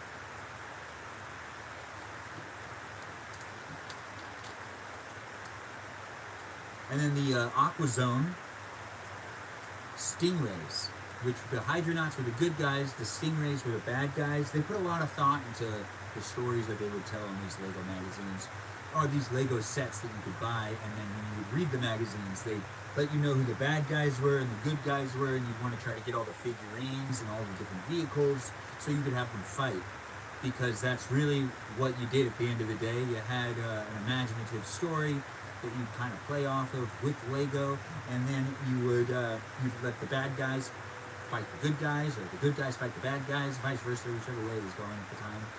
You know, we had a lot of really good sets back then too, so we really lucked out. I remember one of my friends had this set right here, which is a submarine, and that one was one that we took into the pool. It didn't work the way we thought it would. That was back when we found out that Legos mainly float because plastic floats. But, you know, it was a submarine. We really thought it was going to work in a different manner, but it ended up just kind of floating around on the surface, which was good to a certain extent. I mean, like, at least we didn't lose it. Now they've got the Lego Creation sets, which was a good way to just buy a massive amount of Legos to start off your Lego collection without you having to get many sets. That's what they used to do here. I don't know if they still do that, but they should. Honestly, if you're just starting off your Lego set and you have kids, I recommend actually trying to get one of those, like, start off your sets, because they give you just generic pieces that you could use to build things across the board. Take a vacation where the fun never ends with Belleville. I don't remember. Oh, and then there's a Scala. I don't know what any of this stuff is, but available October 1st, 1998. Ashley was being sold. And it's basically called Scala, but it feels like Barbie. But it's not, it's Scala. What about the Transformer Lego sets? No, I haven't gotten into that yet, but I definitely would want to do some Transformer Lego sets. But Scala and Belleville Legos look kind of like Barbie Lego sets. And they were selling those back in the day. And then they have the Legoland promotions, because Legoland and Legoland Truck were just taking off in 1998. 1998 was a great year. A great year for Lego, in my opinion. Um, and I went to Legoland, I think, 2 years after it opened.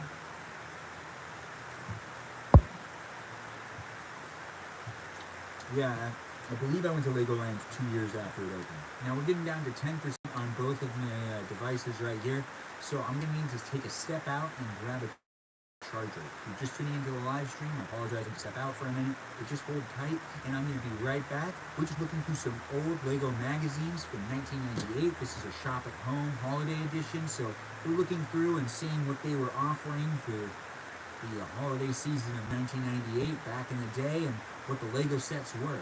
I'm Benjamin James Muggeridichin, streaming live on TikTok and on YouTube. You can follow me on all these platforms, TikTok, YouTube, Instagram, blah, blah, blah, all the other ones as well. But I'm going to need to step out real quick, blah, blah, blah, real quick to grab a charger, and I will be right back. So just hang in there for a second, and we'll continue this live stream in a minute. Thanks for being here, and I appreciate you. Feel free to share it with whoever else you think would want to watch me, Benjamin James Muggeridichin, hang out in my shed, and go through some old Lego magazines. So I'll be right back. Thanks for watching, and just hold tight. Just hold tight.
Oh,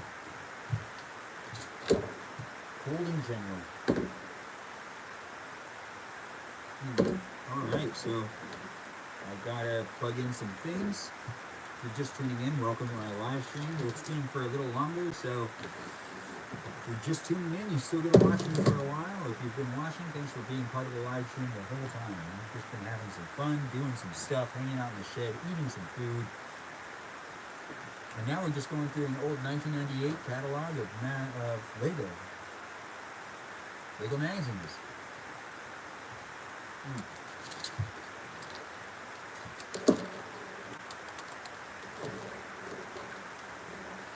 And now we are plugging in some cameras.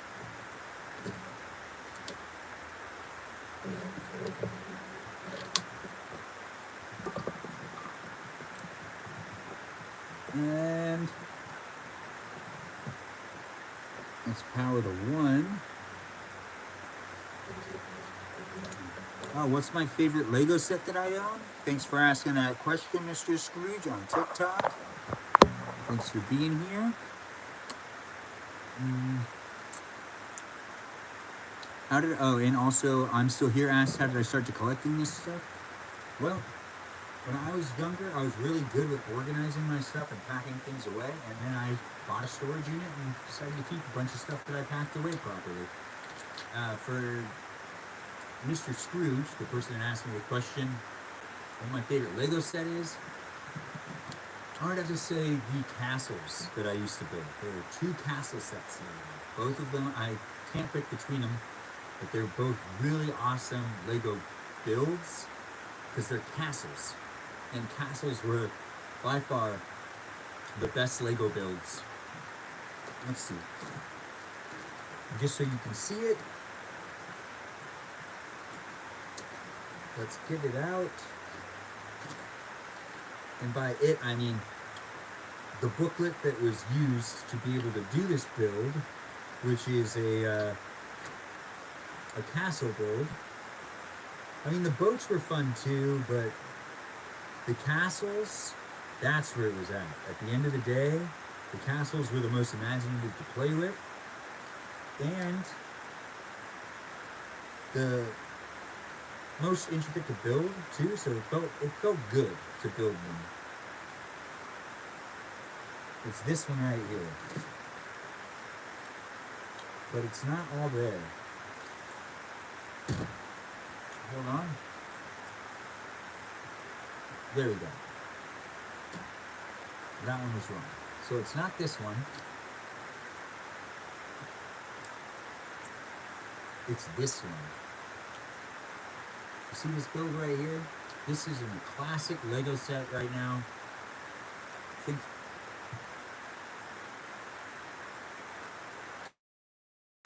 Yeah. Yeah, I think it's this one. This one was the one that was the best one to build. And it's just because it was also the most fun to play with. It had a working drawbridge, and the castle itself was a great thing to break. I know, right? It was one of those things that you could just build it, and it was fun to break it systematically and have the storyline go. And it was like, it wasn't just fun to build it; it was fun to play with it, and that's what made the Lego sets so great. That's why the Legos that are the castle ones always end up being the most fun. And I have multiple castle builds, this one and this one, but this one's like missing its front page, so you can't see what it really looks like. But this one's still intact, and it looks really good. It looked like it held up really well. Keeping these booklets was a challenge for me as a kid, but it is nice to still have them, and I'm happy that I do have them.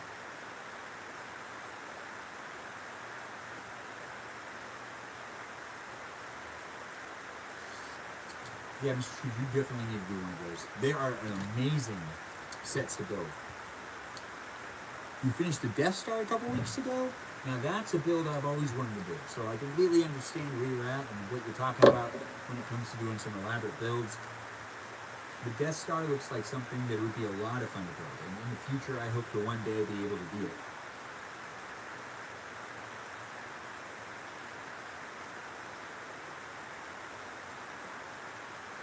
Stay hydrated, especially after last night. I got like the worst sleep last night, and I'm actually starting to get tired. And I'm hoping to call it a night pretty soon because I'd love to actually get a solid night's sleep where I sleep all the way through. I woke up so many times last night. I went to bed at like 3 and then woke up pretty much every hour, just sporadically, and it made it very hard for me to get a good night's rest. So I kind of felt like I was up all night, which made today a bit of a hazy day. And it's never fun to have a day that you felt completely unrested like the night before. Yeah, it's all right. These things happen. Losing sleep sometimes. Now we're actually going to talk about the next section. I skipped over it. This is the Wild West action sets. Now, they don't label it as cowboys and Indians, which would be offensive for about 1998, apparently. Which I'm surprised they didn't label it cowboys and Indians, but they must have started to stop doing this. It was called Cowboys and Cavalry, which the cavalry is responsible for killing most of the Native Americans, because that was a pretty stupid thing to assemble anyways. It was assembled by the United States government, but the cavalry was constantly known for not being able to be held accountable or controlled. They kind of just do whatever they wanted. But the Wild West Adventures had a bunch of Native American sets where they would just label it as the chief, the tribal meetings, camp and canoe sets, and Rapid River Village, which, very generic names for a lot of those sets. They weren't labeling it as Indians, they were indigenous people. They were just doing, I guess, whatever they thought was appropriate at the time, which is not as offensive as I thought it was going to be, honestly. I thought they'd be saying cowboys and Indians in 1998, but they didn't do that, which is good. And then over here they have the UFO sets. This is, once again, the 1998 Shop at Home catalog for Lego Magazine. And this is the spaceships that they'd have that you could buy that were elaborate builds too. These were also things that I saw other people get and other people build. I didn't get these sets, but I did like playing with them at other people's houses because that was really cool. You know, just to see the builds and then to see how they like play and function. And some of them actually have some components where they be disattachable and they were like real spaceships in some ways. Not really, but imaginatively. And then they have more underwater stuff, but these are called divers. Now, divers are different than the hydros, or what was it called? The hydronauts. So you have diver sets, which are boats and undersea adventures, and then you have the hydronaut sets, which are completely different. They're not the same thing. They're the hydronaut sets, and then there's the diver sets. Now they're different, but they're similar. But they're very, very different. Look at these. It's a community underwater. It's like a city underwater with the hydronauts. But then when you go over here and you do the divers, it's more like snorkeling. And just boats that are above water that are exploring the ocean, but not the deep depths of the ocean. Now, I am surprised that they actually had both of these sets going on at the same time, because it's not just the hydronauts and the divers that were underwater sea collection sets. There's also the Aquazone sets, which are different than the hydronauts and different than the diver sets. The hydronauts were over here, and they look like these. And then the Aquazones are here. I'm not entirely sure why we have the Aquazone, the hydronauts, and the divers as different sets, but it just kind of goes to show that they had a lot of underwater themed Lego sets, or at least in 1998 they did, and they all did very well, because I remember getting Lego sets in each one of these categories, and they are different categories, but not different enough for me to really feel like it makes sense. It doesn't make that much sense, but we're not going to nitpick it. We're just going to accept that that's what happened in 1998, and that's what Lego was doing in their magazines. They were selling basically 3 different types of themed sets that were underwater themed. And then we got the Frightfully Fun Fright Nights. These ones are like witch and wizard Lego sets, which I don't really remember these ones actually. But they look cool. They look like they're pretty classic. They don't really strike my memory at all. I don't remember anyone getting these or playing with them. But oh, there's the Lego set. So the castle that I showed you before that was my favorite build, here it is in 1998, which this is the issue that it was promoted in apparently. And that's the build right there. That's the castle. The castle was sold for $109. $109, and it's called the Royal Knights Castle, and it had 743 pieces. For $109, and you had working catapults, I forgot about that, and glow-in-the-dark ghosts. And then they also had like a bridge, a drawbridge that they would sell too. And then they had the boats that would be Hit the Waves boats, which are just boats, not underwater themed, but boats above ground, or above water themed boats. You get what I'm saying. It's nice to see all you people here. Thanks for joining in my live stream. It's nice to have you here. Thanks for the roses. Thanks for all of the gifts and just the likes and the shares. Feel free to subscribe, be part of my community. Feel free to follow me here on TikTok or here on YouTube. Also, go and check out my Instagram, watch my videos. Feel free to share them with whoever you think would enjoy them. I just like to make This Is How videos. It's great to be here, and I do like live streaming. I just started doing it about 5 weeks ago. This is my 5th week live streaming, and I'm still figuring out what I like to do, and it's a lot of fun to do it. So I'm happy you're here. Feel free to subscribe and watch me later on. In the future live stream, I normally cook and eat.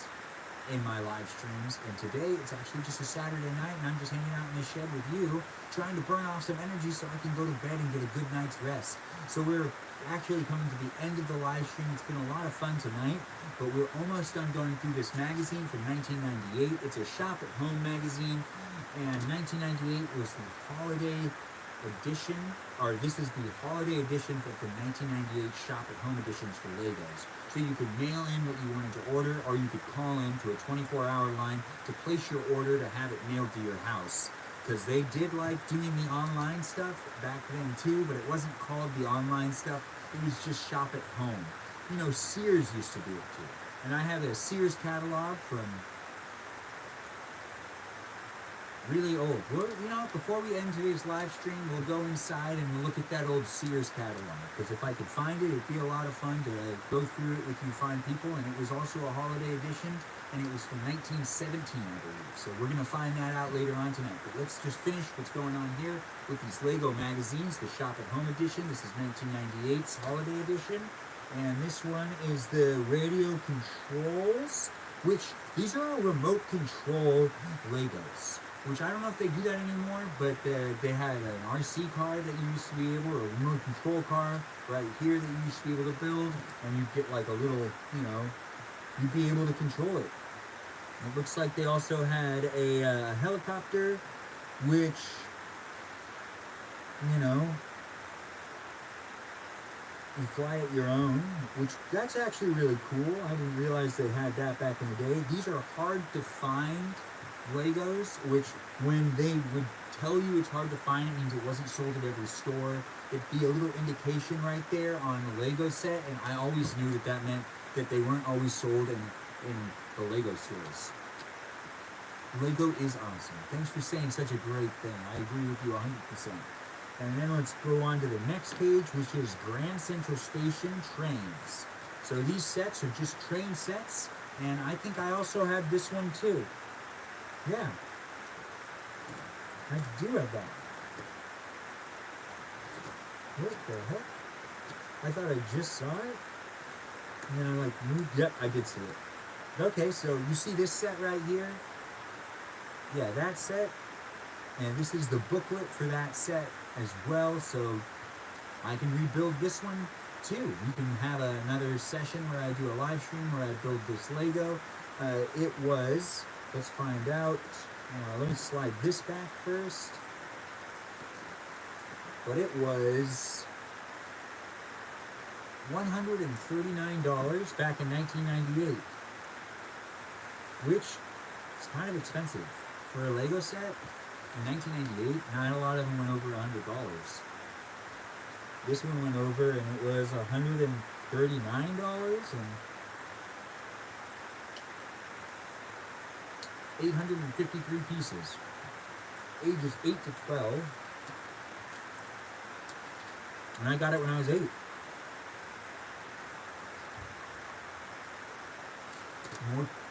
More train set stuff, and we're at the last parts of this magazine.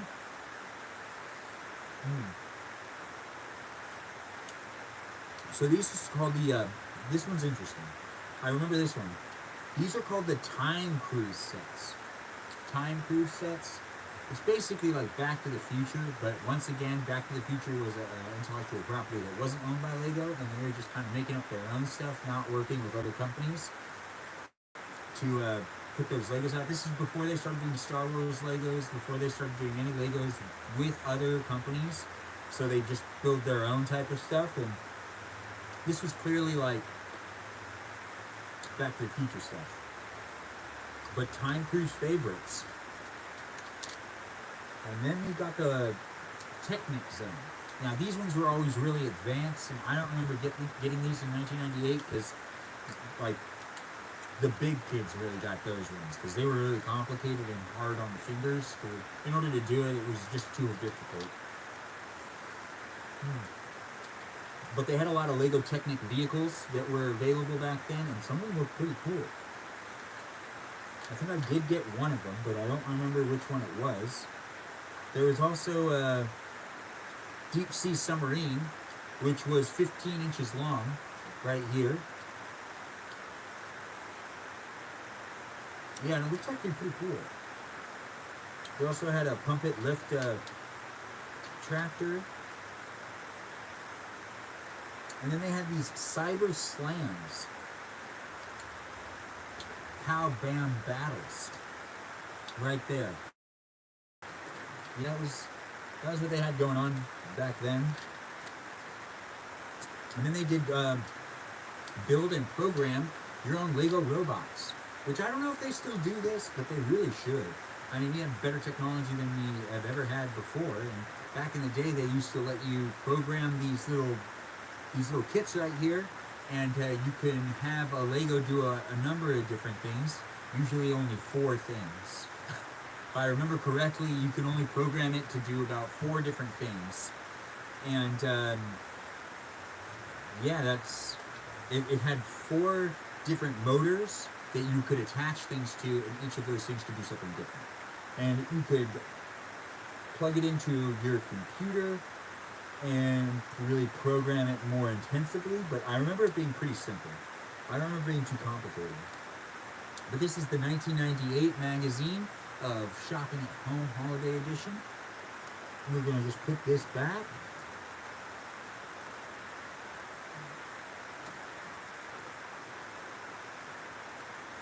Right there with the 1998. Oh, I got to flip it. Perfect. That does it for going through some of the Lego magazine stuff tonight. We didn't really do that much in the shed tonight. Really, honestly, it was just about hanging out with me and having some fun eating dinner. But we're going to go inside, so still stick with me. I'm not ending the live stream quite yet. We're going to go inside and we're going to try to find the catalog, the Sears catalog that they used to have people shop at home in. That's right, we're going to go to my bookshelf and we're going to see if we could find something. And then we'll go through that, and then we're going to call it a night, because I'm getting tired, and I didn't sleep well last night, and I'm hoping to get a good night's sleep tonight. And doing this live stream does get me a bit tired, so it is nice to be doing something with you fine people, and it was fun to call it a night tonight with just staying in instead of going out on a Saturday night.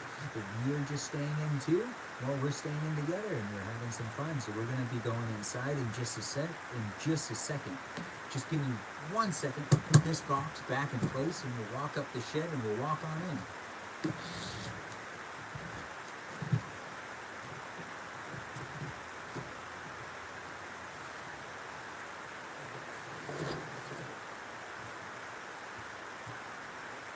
Alright, I just brought chargers out of here. Alright, well, bear with me. We're just going to take all this stuff, we're going to go inside. Unplugging the chargers. Grabbing the block. Unplugging.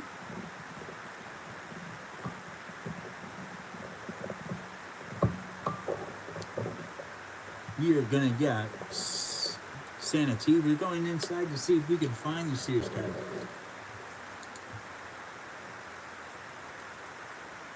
Great to have all you fine people here. Thanks for being part of the live stream. Feel free to share it with whoever you think would also want to watch me, Benjamin James Legion. But we're going inside instead of standing here in the shed.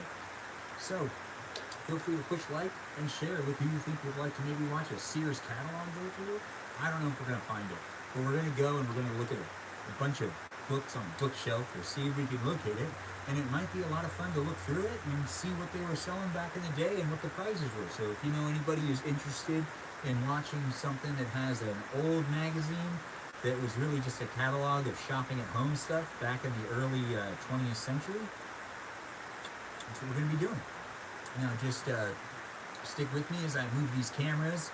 It's going to get a little bumpy, and we're just going to move together and we're going to have some fun inside the house instead of out here in the shed. First I got to collapse part of the tripod.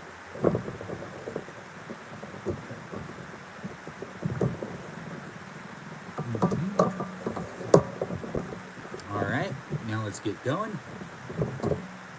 I also have the lock for the shed, which I'll have to lock the shed as we walk out. It's been a lot of fun out here, but time to go inside.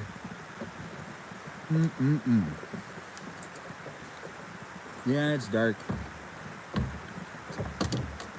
I know I don't shut off the lights in the shed. I usually leave the lights in the shed on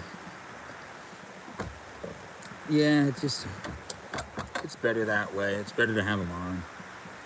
They shut off on their own, really, honestly, at the end of the night. I unplug everything at once. And the shed electricity is all from inside. All right, the shed is now locked and secure, keeping everything nice and safe inside of it for tomorrow, because I'll end up in there tomorrow. Always take care of the stuff you have, right?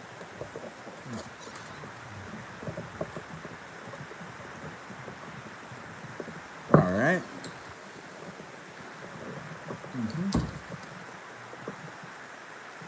All right.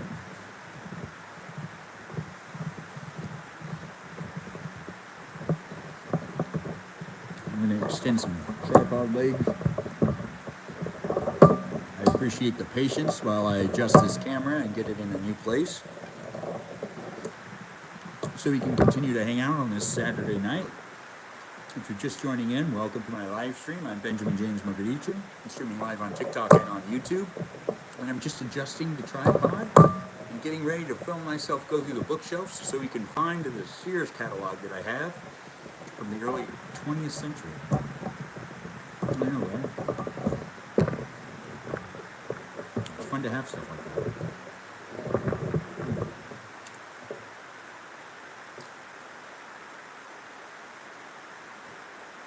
It's so much warmer in the house. Thanks for being here. And I'm just going to have to plug these cameras back in. So I'm going to just step out of the frame just for 1 second.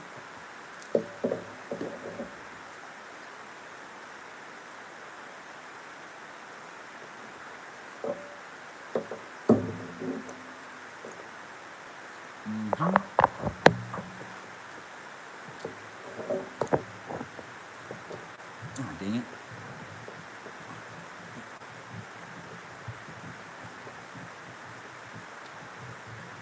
The iPad never really wants to be plugged in. There's always being difficult. Safety first indeed. Thanks KDS for commenting and being part of the live stream. Nice to see everyone here. I hope everyone's having a good time. And I hope you guys are ready for the next half of this live stream, which will be the last half of the live stream, before I call it a night and go to bed. But it is really fun to do these streams, and it's nice that I've decided to stay in on a Saturday night, and that you've decided to join me too. Honestly, it's a lot more fun to just take it easy on Saturdays than now. Let's see what we can find in the Sears catalog. So we're looking through the bookshelf right here. It's not there.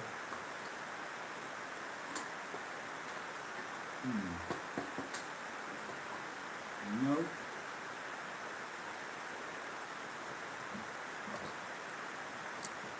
Some of the Christmas stuff has already come out and found its place on the bookshelf.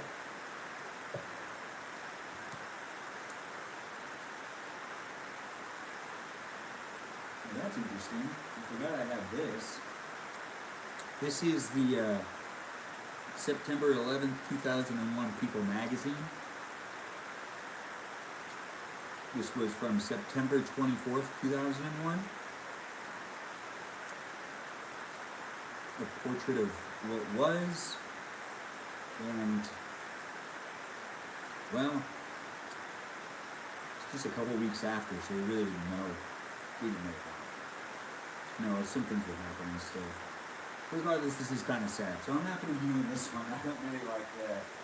It's a bummer, right? Yeah. Let's keep things positive.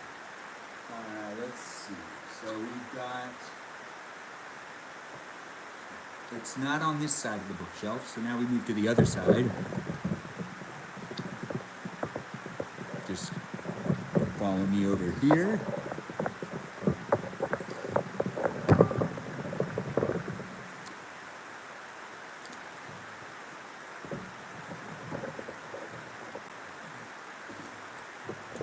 This side of the bookshelf. Found it. I can see it already. Which, you know what? I like this side more anyways. So we're going to hang out by the Christmas tree. I got to move some cables really quick.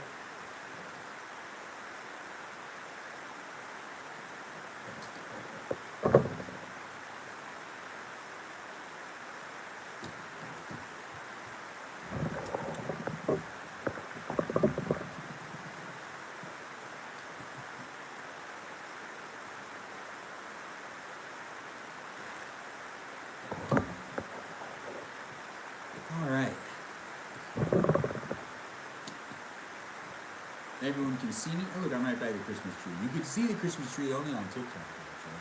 But I can do it again, as in reframe. Give me one more second.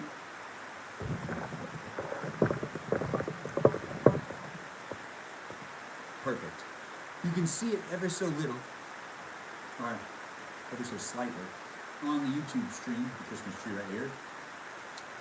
On the TikTok stream, you can see it really distinguished. Or at least half of it. Alright. In 1 second. I swear, I just saw it. Oh, there it is. This is going to be really interesting. So if you're just joining in, we're at the end of my live stream. Thanks for being here. We've still got some things to discuss and show you. As in, I found this Sears, Roebuck and Company Shop at Home catalog. This is from, what year is this? Fall 1900. So this is a very old consumer guide, is what they used to call it. And this is cheapest supply house on earth, our trade resources around the world. And it's Sears. This is just what Sears used to do. Sears used to really specify that they would like people to shop at home in their guides, but then they kind of stopped doing it. So yeah, it's 1900. Those of you that are just tuning in, the last thing we're going to be going through tonight is looking through this magazine. Oh, no, not magazine. A shop at home catalog from Sears, dated 1900. It's the fall 1900 edition, and this is $3.95. You had to go and buy it, and then you can buy anything inside of it that you needed for your house, and they would send it to your house freight. And like, it's a legitimate thing. Sears used to be the king of shopping at home, and used to be able to buy anything from Sears, and it could get ordered to your house, kind of like how Amazon is now. But then, time went on, and then they really wanted people to be coming into the store because they felt like they could sell more, and they changed their marketing campaigns to focus more on selling in person rather than selling at home, and that was what killed them. And that's why Sears doesn't really exist anymore. So if you're just joining in, we're just going to look through some of this stuff. How much would a house cost in the book? We'll find out. Now, where did I find it? I see KDS is asking me that. This is my grandma's. I just kept it over the years. So there was when she died when you were like in middle school, or when I was in middle school in the early 2000s. There was a whole bunch of like stuff that we were going through, and I thought this was really cool. And I remember keeping it, and it was just gonna be thrown away. And it was just something she kept. And it was like in one of the drawers in the kitchen, and I just decided to keep it. And I didn't need to, but I'm really happy I did, because it is nice having it. But it was $3.95, and everything you bought was from Chicago, and they'd send it to you, and they had their warehouses, and they would manufacture things within the United States, and they'd send it to people not just in the United States, but all over the world. And that's really what made Sears so popular back in the day, was this book right here. This little book, which only costs $3.95, would have all the things that you might need with such tiny print. We'll start at the beginning. Okay, so this is the consumer guide for Sears in 1900. And this is page 1. After you go through page 1, it has an insert. This was reprinted.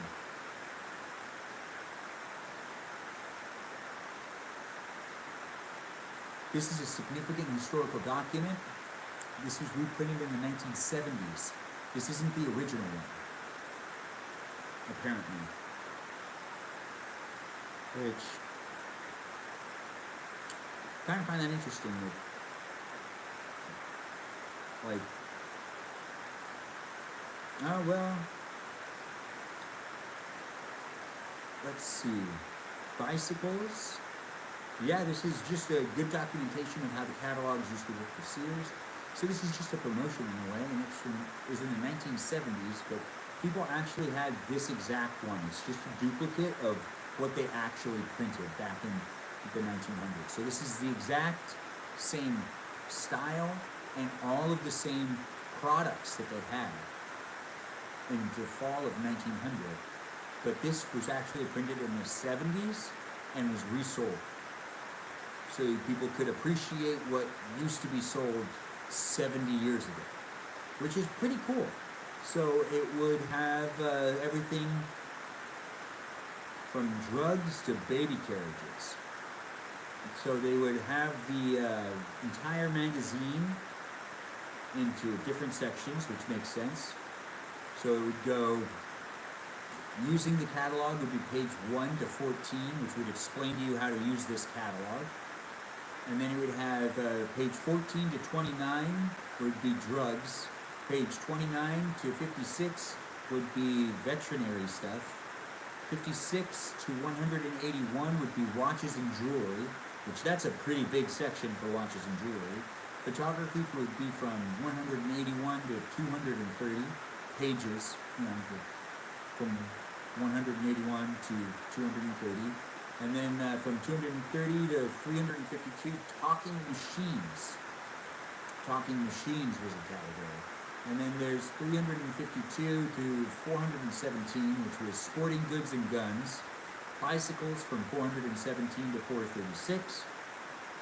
Menswear and apparel from 436 to 437. Then it was boots and shoes, toys and games, ladies wearing apparel.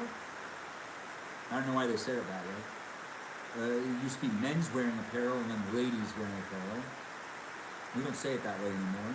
Then there was hardware, stoves, vehicle harnesses, and saddlery, which makes sense. It's 1900.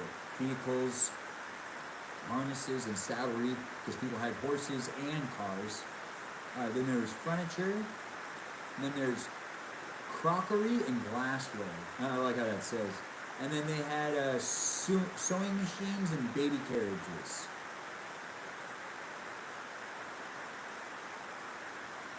Enough of the history and background is specified in this catalog for you to get an understanding of how the dealer works. So now it goes into the original print that was inside of the original catalog. The first 2 pages were just catching you up on the fact that this is a reprint of the 1900 catalog, that a reprint that was printed in the 70s.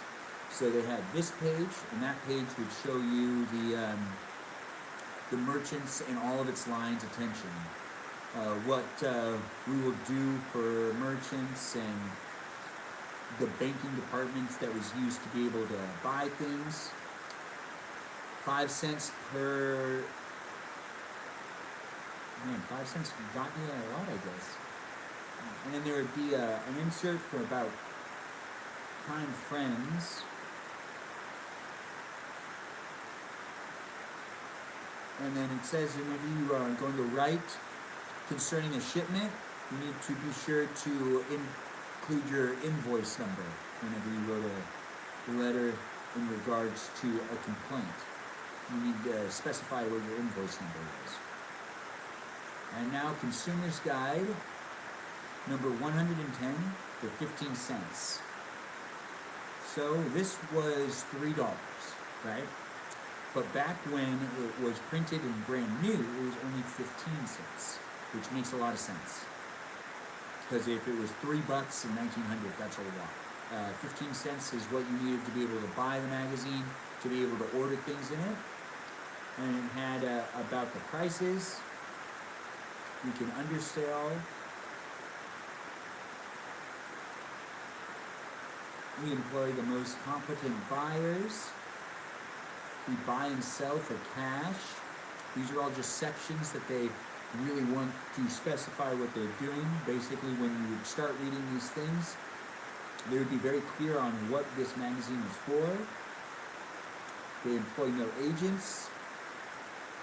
I don't know why they would say that, but they don't need to. Regardless, we're just going to keep going.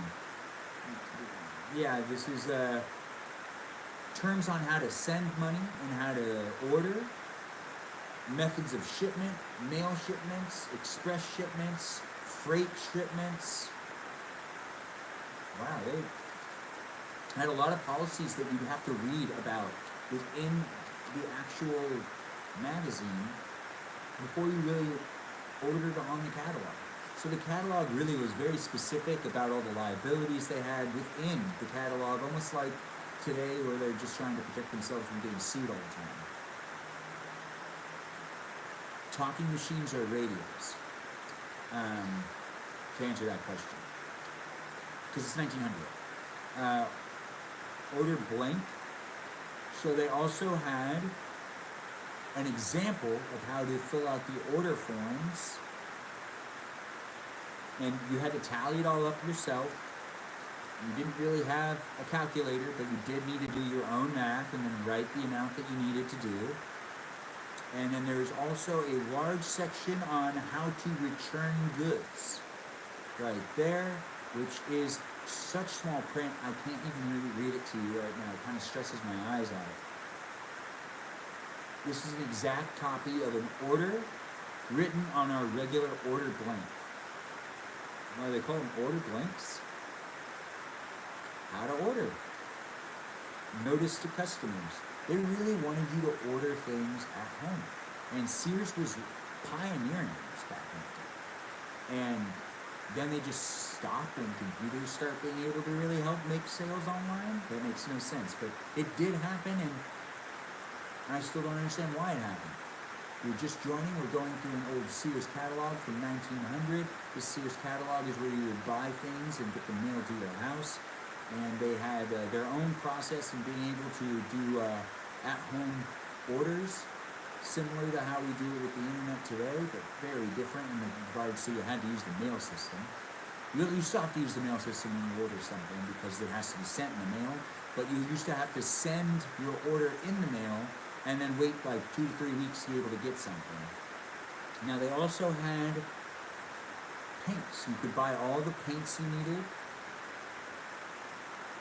and dry mustard, baking powder. You could also order food, and that would be delivered to your house as well. Wow, they really thought about all this stuff. And everything is cents. In this catalog, it is the year is 1900, and most things are 60 cents, 10 cents.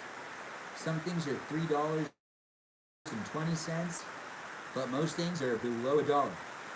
Some things are even 9 cents in this catalog. Yeah. Corn was 85 cents a can. No, wait. Corn was 8 cents a can, but if you bought a dozen, it would be for 85 cents. 5 cents a can. Yeah, that's what it says. Salted fish, 7 cents. Smoked herring, 17 cents. Wow, you could order a lot of food. And then so this is 1900, so that meant that there was half cents. Because there is also some prices here where it is 0.05 and a half. That's the price. So it was 5.5 cents. And that meant that they would cut a penny in half. And I was explained that by my dad when I was much, much younger, that was actually something that they used to do. And those eventually just got out of circulation. Cutting a penny in half, that doesn't work anymore. A penny is worth more than a penny now, but a penny used to be worth a lot. So cutting a penny in half and having half of a penny was actually something that things costed. Some things actually cost half a penny. But the California dried prunes were 8.5 cents. And the California fresh prunes were 5.5 cents. Yeah, that's crazy. And then there was 60 cents for a liter of paint. A liter of paint. Oh. syrup, 95 cents. And then it kind of goes into powders and pills, remedies, little liver pills, blood pills. It's something that they were selling back then, apparently. The blood pills were $2 per dozen. It's pretty expensive for pills back then. You know. Now, I mean, you don't get any pills for $2.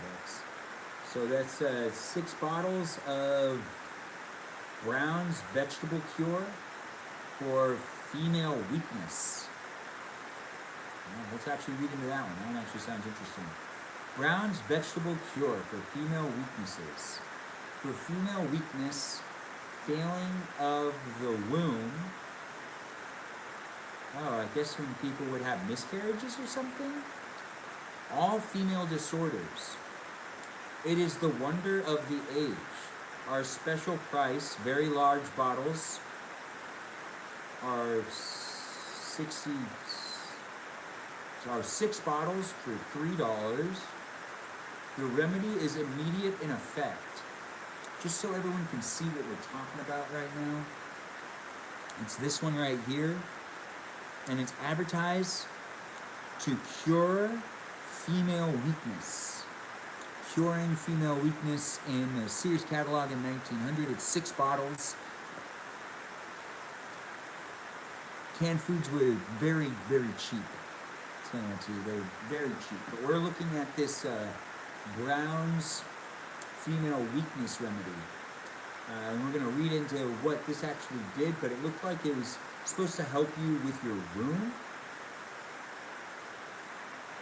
So you can increase your chances of having a healthy baby. Yeah, kind of feel like there's probably not a lot of science behind this one. It was probably a ripoff. Back then, we didn't have regulations for a lot of these things, so people could just make whatever they wanted. Excuse me. Cataract pills. Hammond's. I don't know what this is at all. We're going to keep going. Let's go through a bit more of this before we call it a night. I hope you're having fun on my live stream. I'm live on TikTok and on YouTube. We're going through the Sears catalog from 1900. Where you could shop at home, send it in, and get something in the mail from Sears. I know, right? Exciting shopping at home stuff from 1900. Now, this is a duplicate of the catalog that was sold. The catalog was reprinted in the 1970s, just like this. And this one was the one that was originally sold for 15 cents and had a bunch of pages related to drugs and all sorts of different things that people would be able to buy at home and get mailed to their house.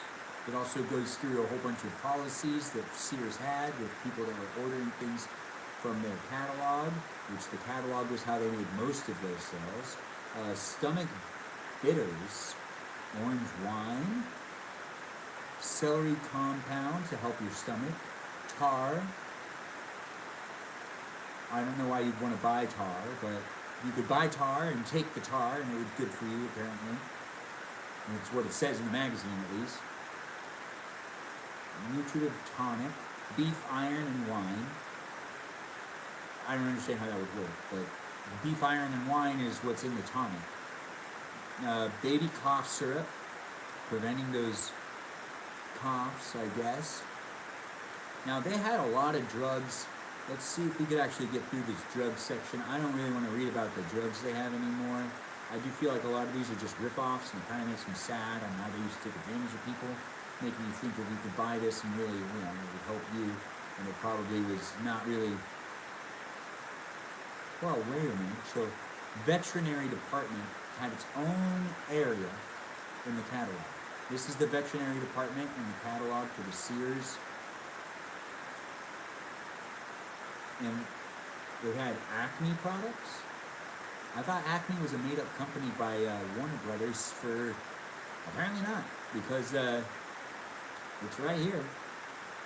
And it's wire cut remedy, which I don't know what that is. Fever remedy for whatever animal you had that had a fever. Roebuck.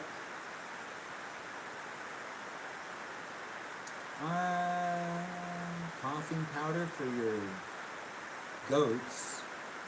I don't know why I mean, like, it makes sense, honestly.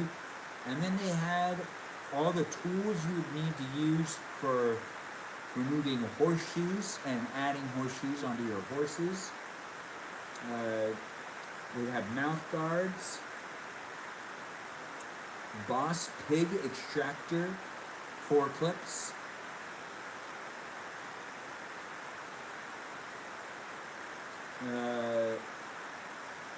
hooks, lots of hooks, horse catheters, horse trackers, pig force clips, syringes, all sorts of stuff that is in the veterinary section of the Sears catalog to help you with your animals on the farm, because this is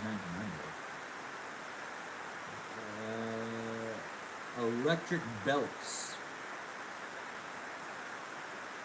Heldberg electric belts, which I've never heard of before, but you get a free 10-day trial with your electric belt, and if you don't like it, you can send it back. Next to our 80 gauge, $18 giant powders. Wow, $18. In 1900, $18 was a lot. So I'm not sure why you'd need to buy an electric belt there. It looks like it had 3 times the power compared to what? I don't know. I don't know what the metric is on that. But it does say that these are electric belts, and the purpose of them is not really disclosed. Just says that they're electric belts, go gauge electric belts. If you need treatment of any kind for chronic nerve disease and weakness, that's what the belts were for. Chronic nerve disease and weakness.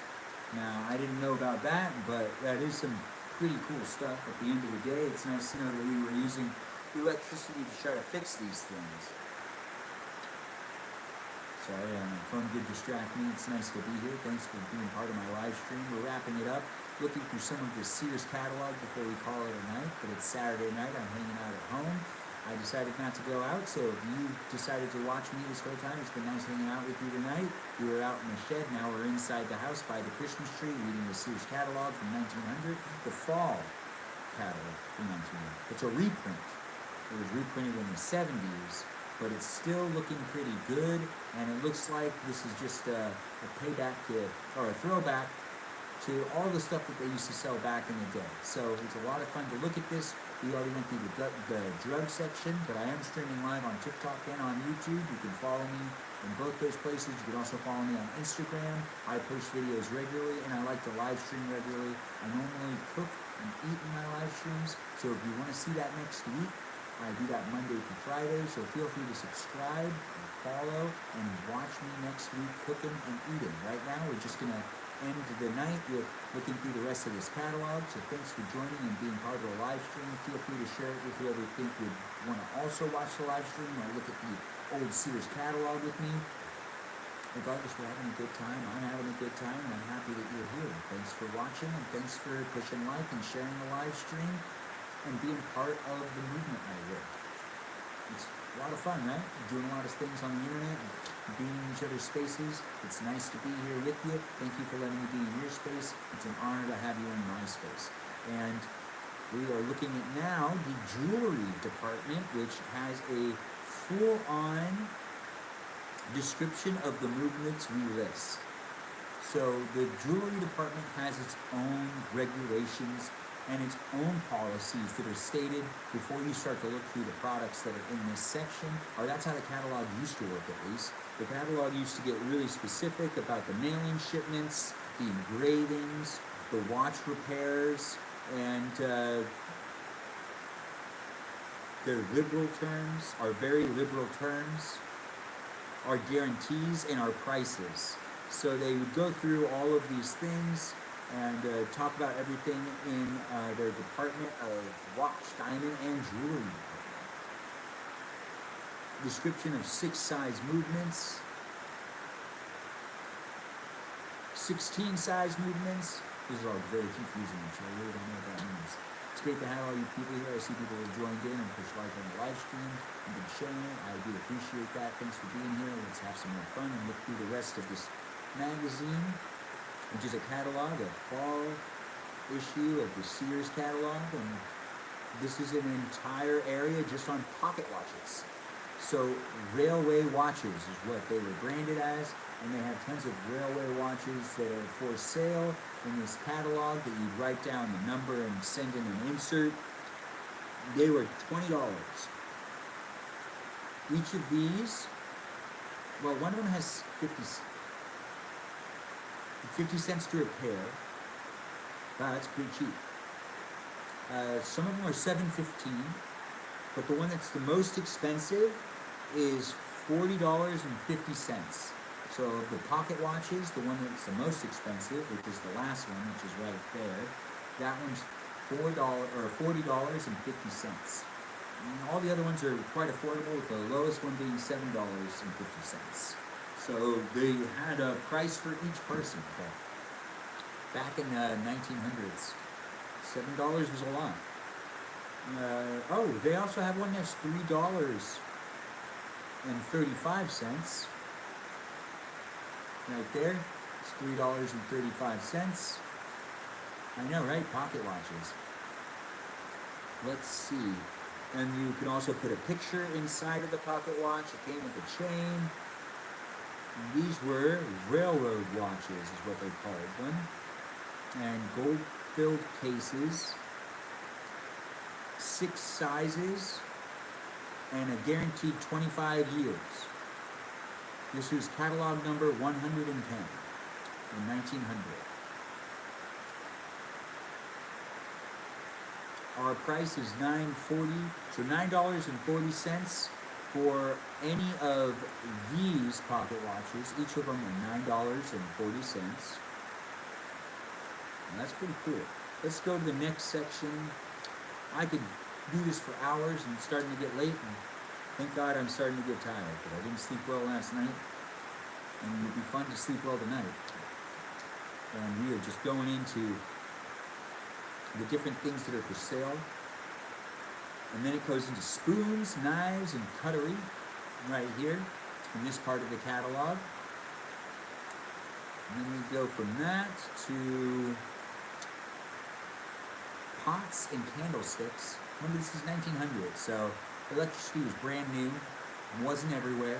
There was still a lot of candlesticks being used, and a lot of the older status technology, or the Industrial Revolution's already heavy into swing. So that explains why the catalog was able to be printed and why people were able to manufacture these things, is because the Industrial Revolution happened in the 19th century, and this is the beginning of the 20th century.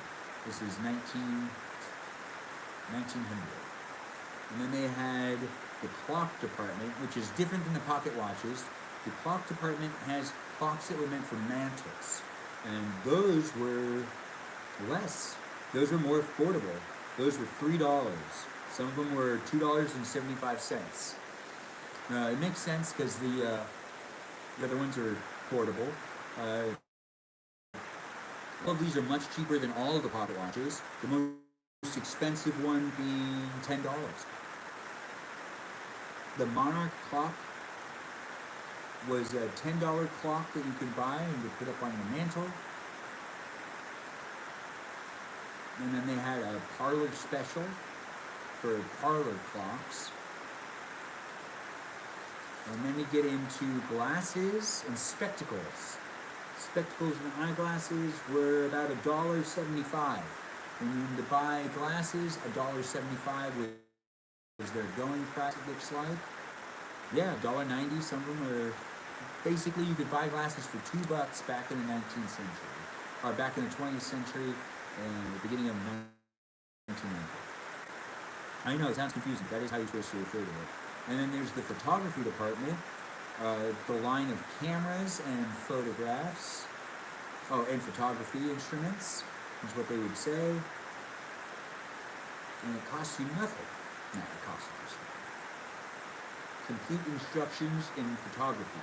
So they'd also give you a lot of information for you to be able to take a photograph, because it was a complicated art form back then. It wasn't as easy as it is today. You had to really know what you were doing in order to take a photograph. And you want to guess how much a camera was back in the beginning of the 20th century? In 1900 fall catalog of Sears, you could buy a camera for $34.65. And right there, $34.65.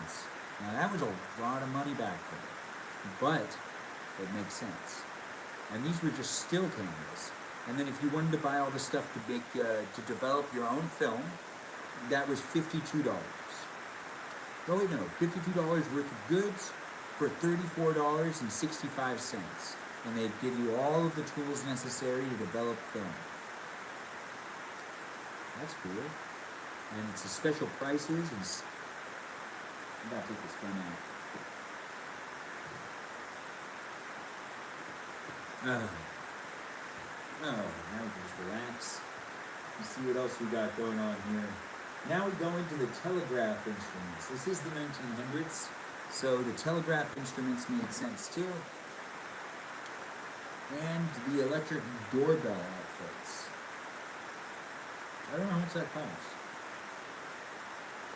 But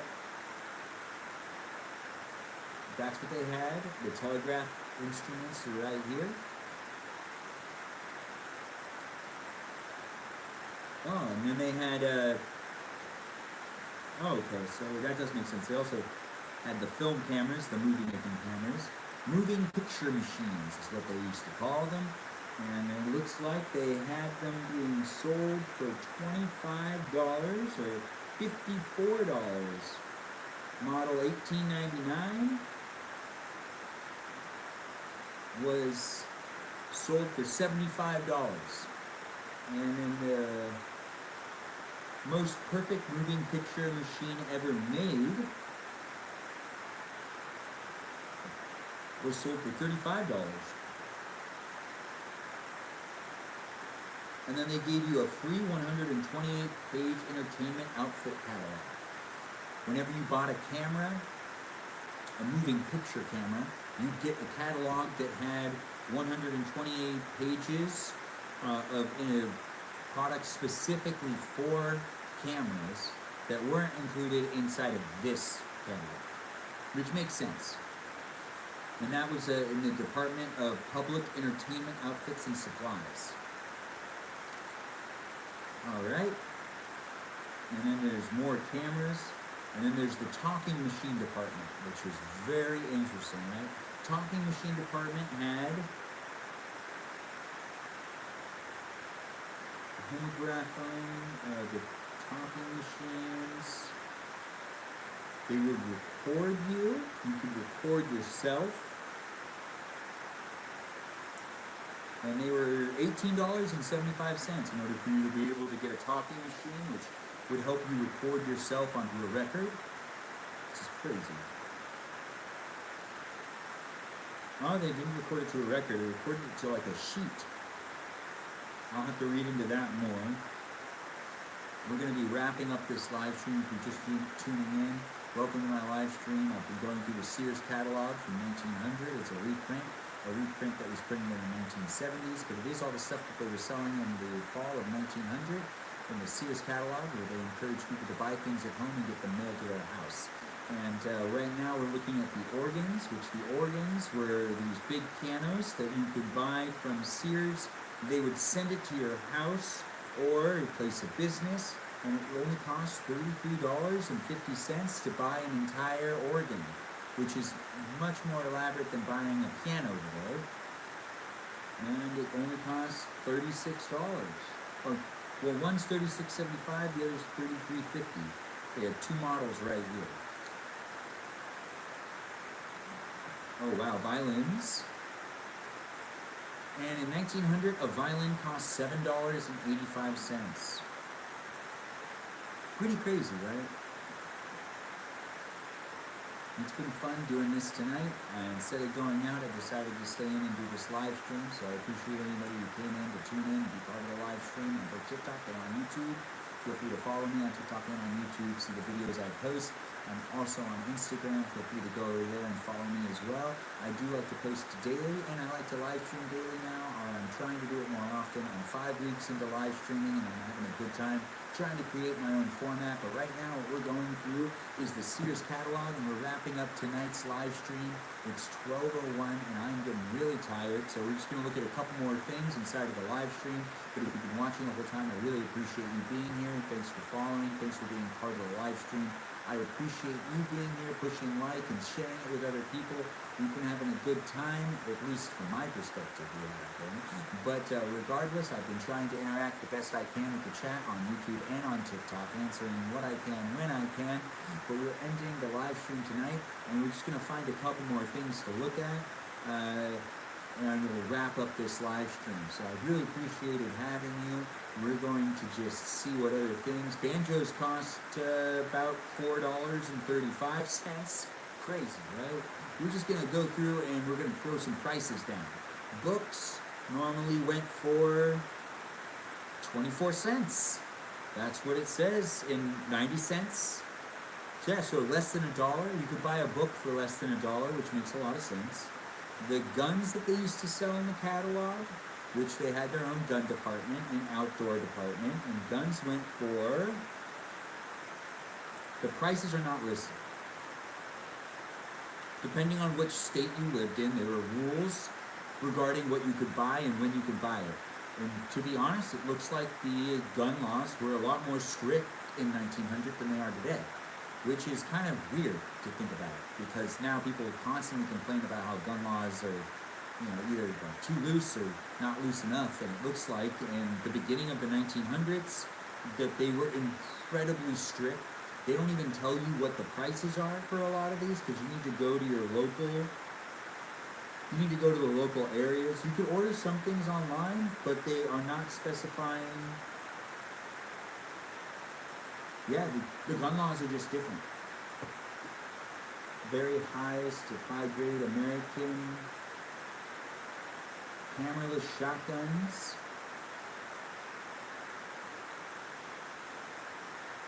I kind of agree more with how we sold guns back then than we do today. Honestly, we let this get out of hand. We were selling guns wrong. We should take notes from when we used to sell guns back when we were a younger country, a much, more divided country back then. I don't understand why we had restricted gun laws back then. I thought that we had it doesn't really make sense to me. No wonder why we have so many school shootings. It's sad.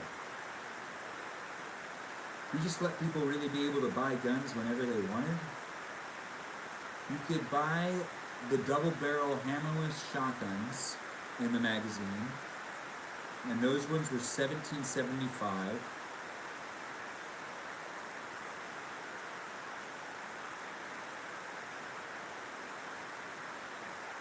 But it's only 2,000 guns can be sold in 1901.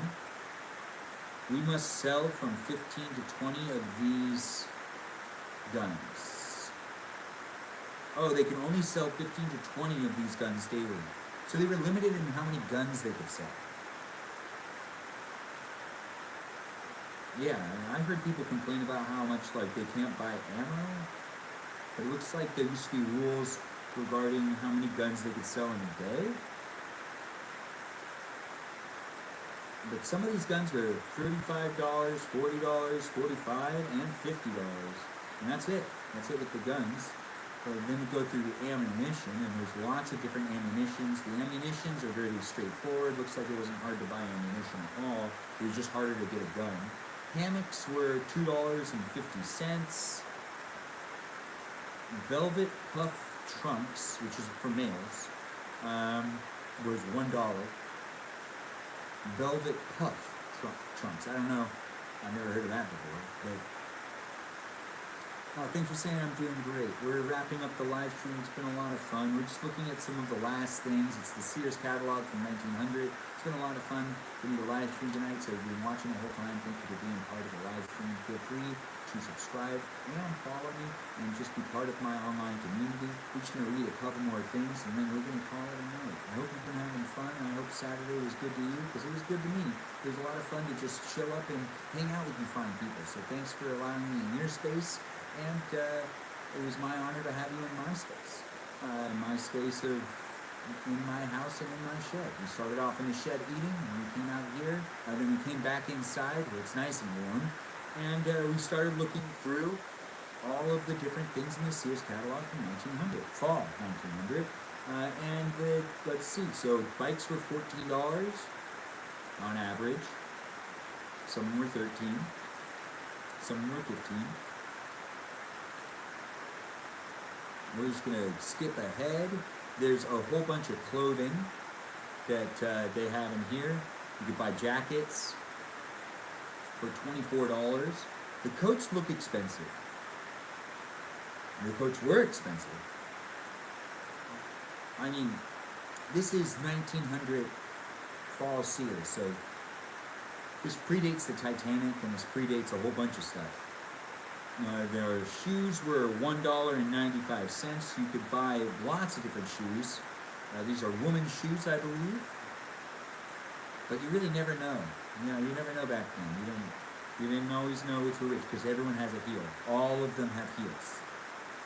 Every single one of these pairs of shoes have heels. Yep. Rubber boots and shoes. Thick heels. And then we get into men's winter flannel. And then top hats, which went for $16. Cowboy hats. Wow, that's nice. And train conductor hats. All ranging in a number of different prices. And then we've got ripped and fleeced underwear. The underwear back then was probably really comfortable. Something called a union suit, which I don't really know what that is. We're just going to try to dry goods department. We're just going to try to get through these last couple of things because I'm ready for bed. And it's been a good Saturday for me, but I am running out of energy and it's been a long live stream. It's been a lot of fun, both here on TikTok and on YouTube. Thanks for joining. We're just going through the Sears catalog and seeing if there's anything else that's fun. Oh, they also sold memorial department at Sears. They sold headstones for $13. Some of them were $52. Some of them were $14.98. That's pretty great in itself. But if you had someone that died, you'd use your Sears catalog to buy them a headstone. And then it goes into the cutlery department, which is the different pocket knives they had and different types of forks and silverware collections you could buy. And then it goes into the mechanical tools, which are all the different saws and tools you could buy to build your houses and whatnot. Let's see, do they have a house kit that you can get? They have a lot of tools. They had ice cream freezer machines. Oh wow.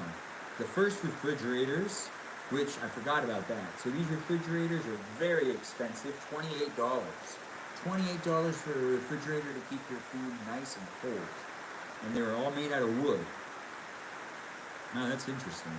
And then they had platform scales for you to use. The platform scales looked like they were $13. That's pretty expensive. And then we've got fireproof safes, which were $20 to buy a fireproof safe. It was $20 to buy yourself a fireproof safe, and $85, and one was $195. Wow, that's pretty pricey. Yeah, pretty pricey indeed. And then we go into the Department of Stoves section. Stoves were about $25 as well. Everything seems to be pretty reasonable. Nothing's crazy expensive, which is kind of interesting. Everything tends to be around the same price range. Nothing's like insanely... Very few things in this are over $50. In the Sears catalog, that is. And then the Acme Royal Cook Stove. Oh wow, these are beautiful stoves. Airtight heating stoves. And wheelbarrows, lots of them. For $2.80, you could buy yourself some wheelbarrows. The harness department, which had carriages and whatnot. This is fall of 1900. So it also has these horse diagrams that have the different type of harnesses you could use for your horses. Oh, a page on just chairs. Oh, that's interesting. And let's see, the baby department is the last department, which gives a bunch of baby stuff, which is just stuff that, for babies.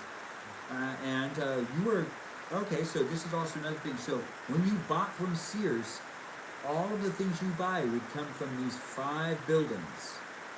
And those 5 buildings were in different territories across America. But the cheapest supply house on earth was how they advertised themselves. The baby carriages is the last page before it goes into all of their different retail stores that they have. And they really advertise themselves as the cheapest supply house on earth. And that's how they did it. So this has been me, Benjamin James Goverichen, streaming myself live on TikTok and on YouTube. Thanks for joining for the live stream. I'm wrapping it up right now, so feel free to follow, push like, and be sure to tune in next time I go live on TikTok and on YouTube. It'll be probably tomorrow, but be sure to tune in during the week when I cook and eat dinner, and you can join me for cooking and eating Monday through Friday, because I'm trying to do that on a weekly basis, and I've been live streaming for about 5 weeks now, so thank you for being part of these live streams, and I look forward to doing more of them. Once again, feel free to follow on TikTok, YouTube, and on Instagram. Watch the videos that I make about how I do things. I try to make a lot of positive content, and I'm just trying to give a lot of fun, entertaining videos that just kind of radiate that positivity that should give you some positive energy. Just trying to radiate some positive vibes. Having fun with the internet is what it's all about at the end of the day, and that's what I'm really trying to do. So it's great to have you here, and I hope you do tune in next time to watch me, Benjamin James Goverichen, live on TikTok and on YouTube. You can also just watch those videos I was talking about too on how I do things on my profiles, but feel free to subscribe, follow, and be part of my community. Thanks again for watching tonight, and I look forward to seeing you again next time I go live. I hope you have a great night. Enjoy the rest of your Saturday night. This is me, Benjamin James Goverichen, signing out. Have yourself a good one. Thanks for watching, and take care of yourself tonight. Get a good night's rest. Good night, everybody. Oh, yeah, good night, KDS. Thanks again, and be sure to take care of yourself and just get a good night's rest. Don't forget to drink plenty of water, and take care of yourself tonight. Once again, thanks for watching, and feel free to follow. Bye-bye now. Have yourself a great night.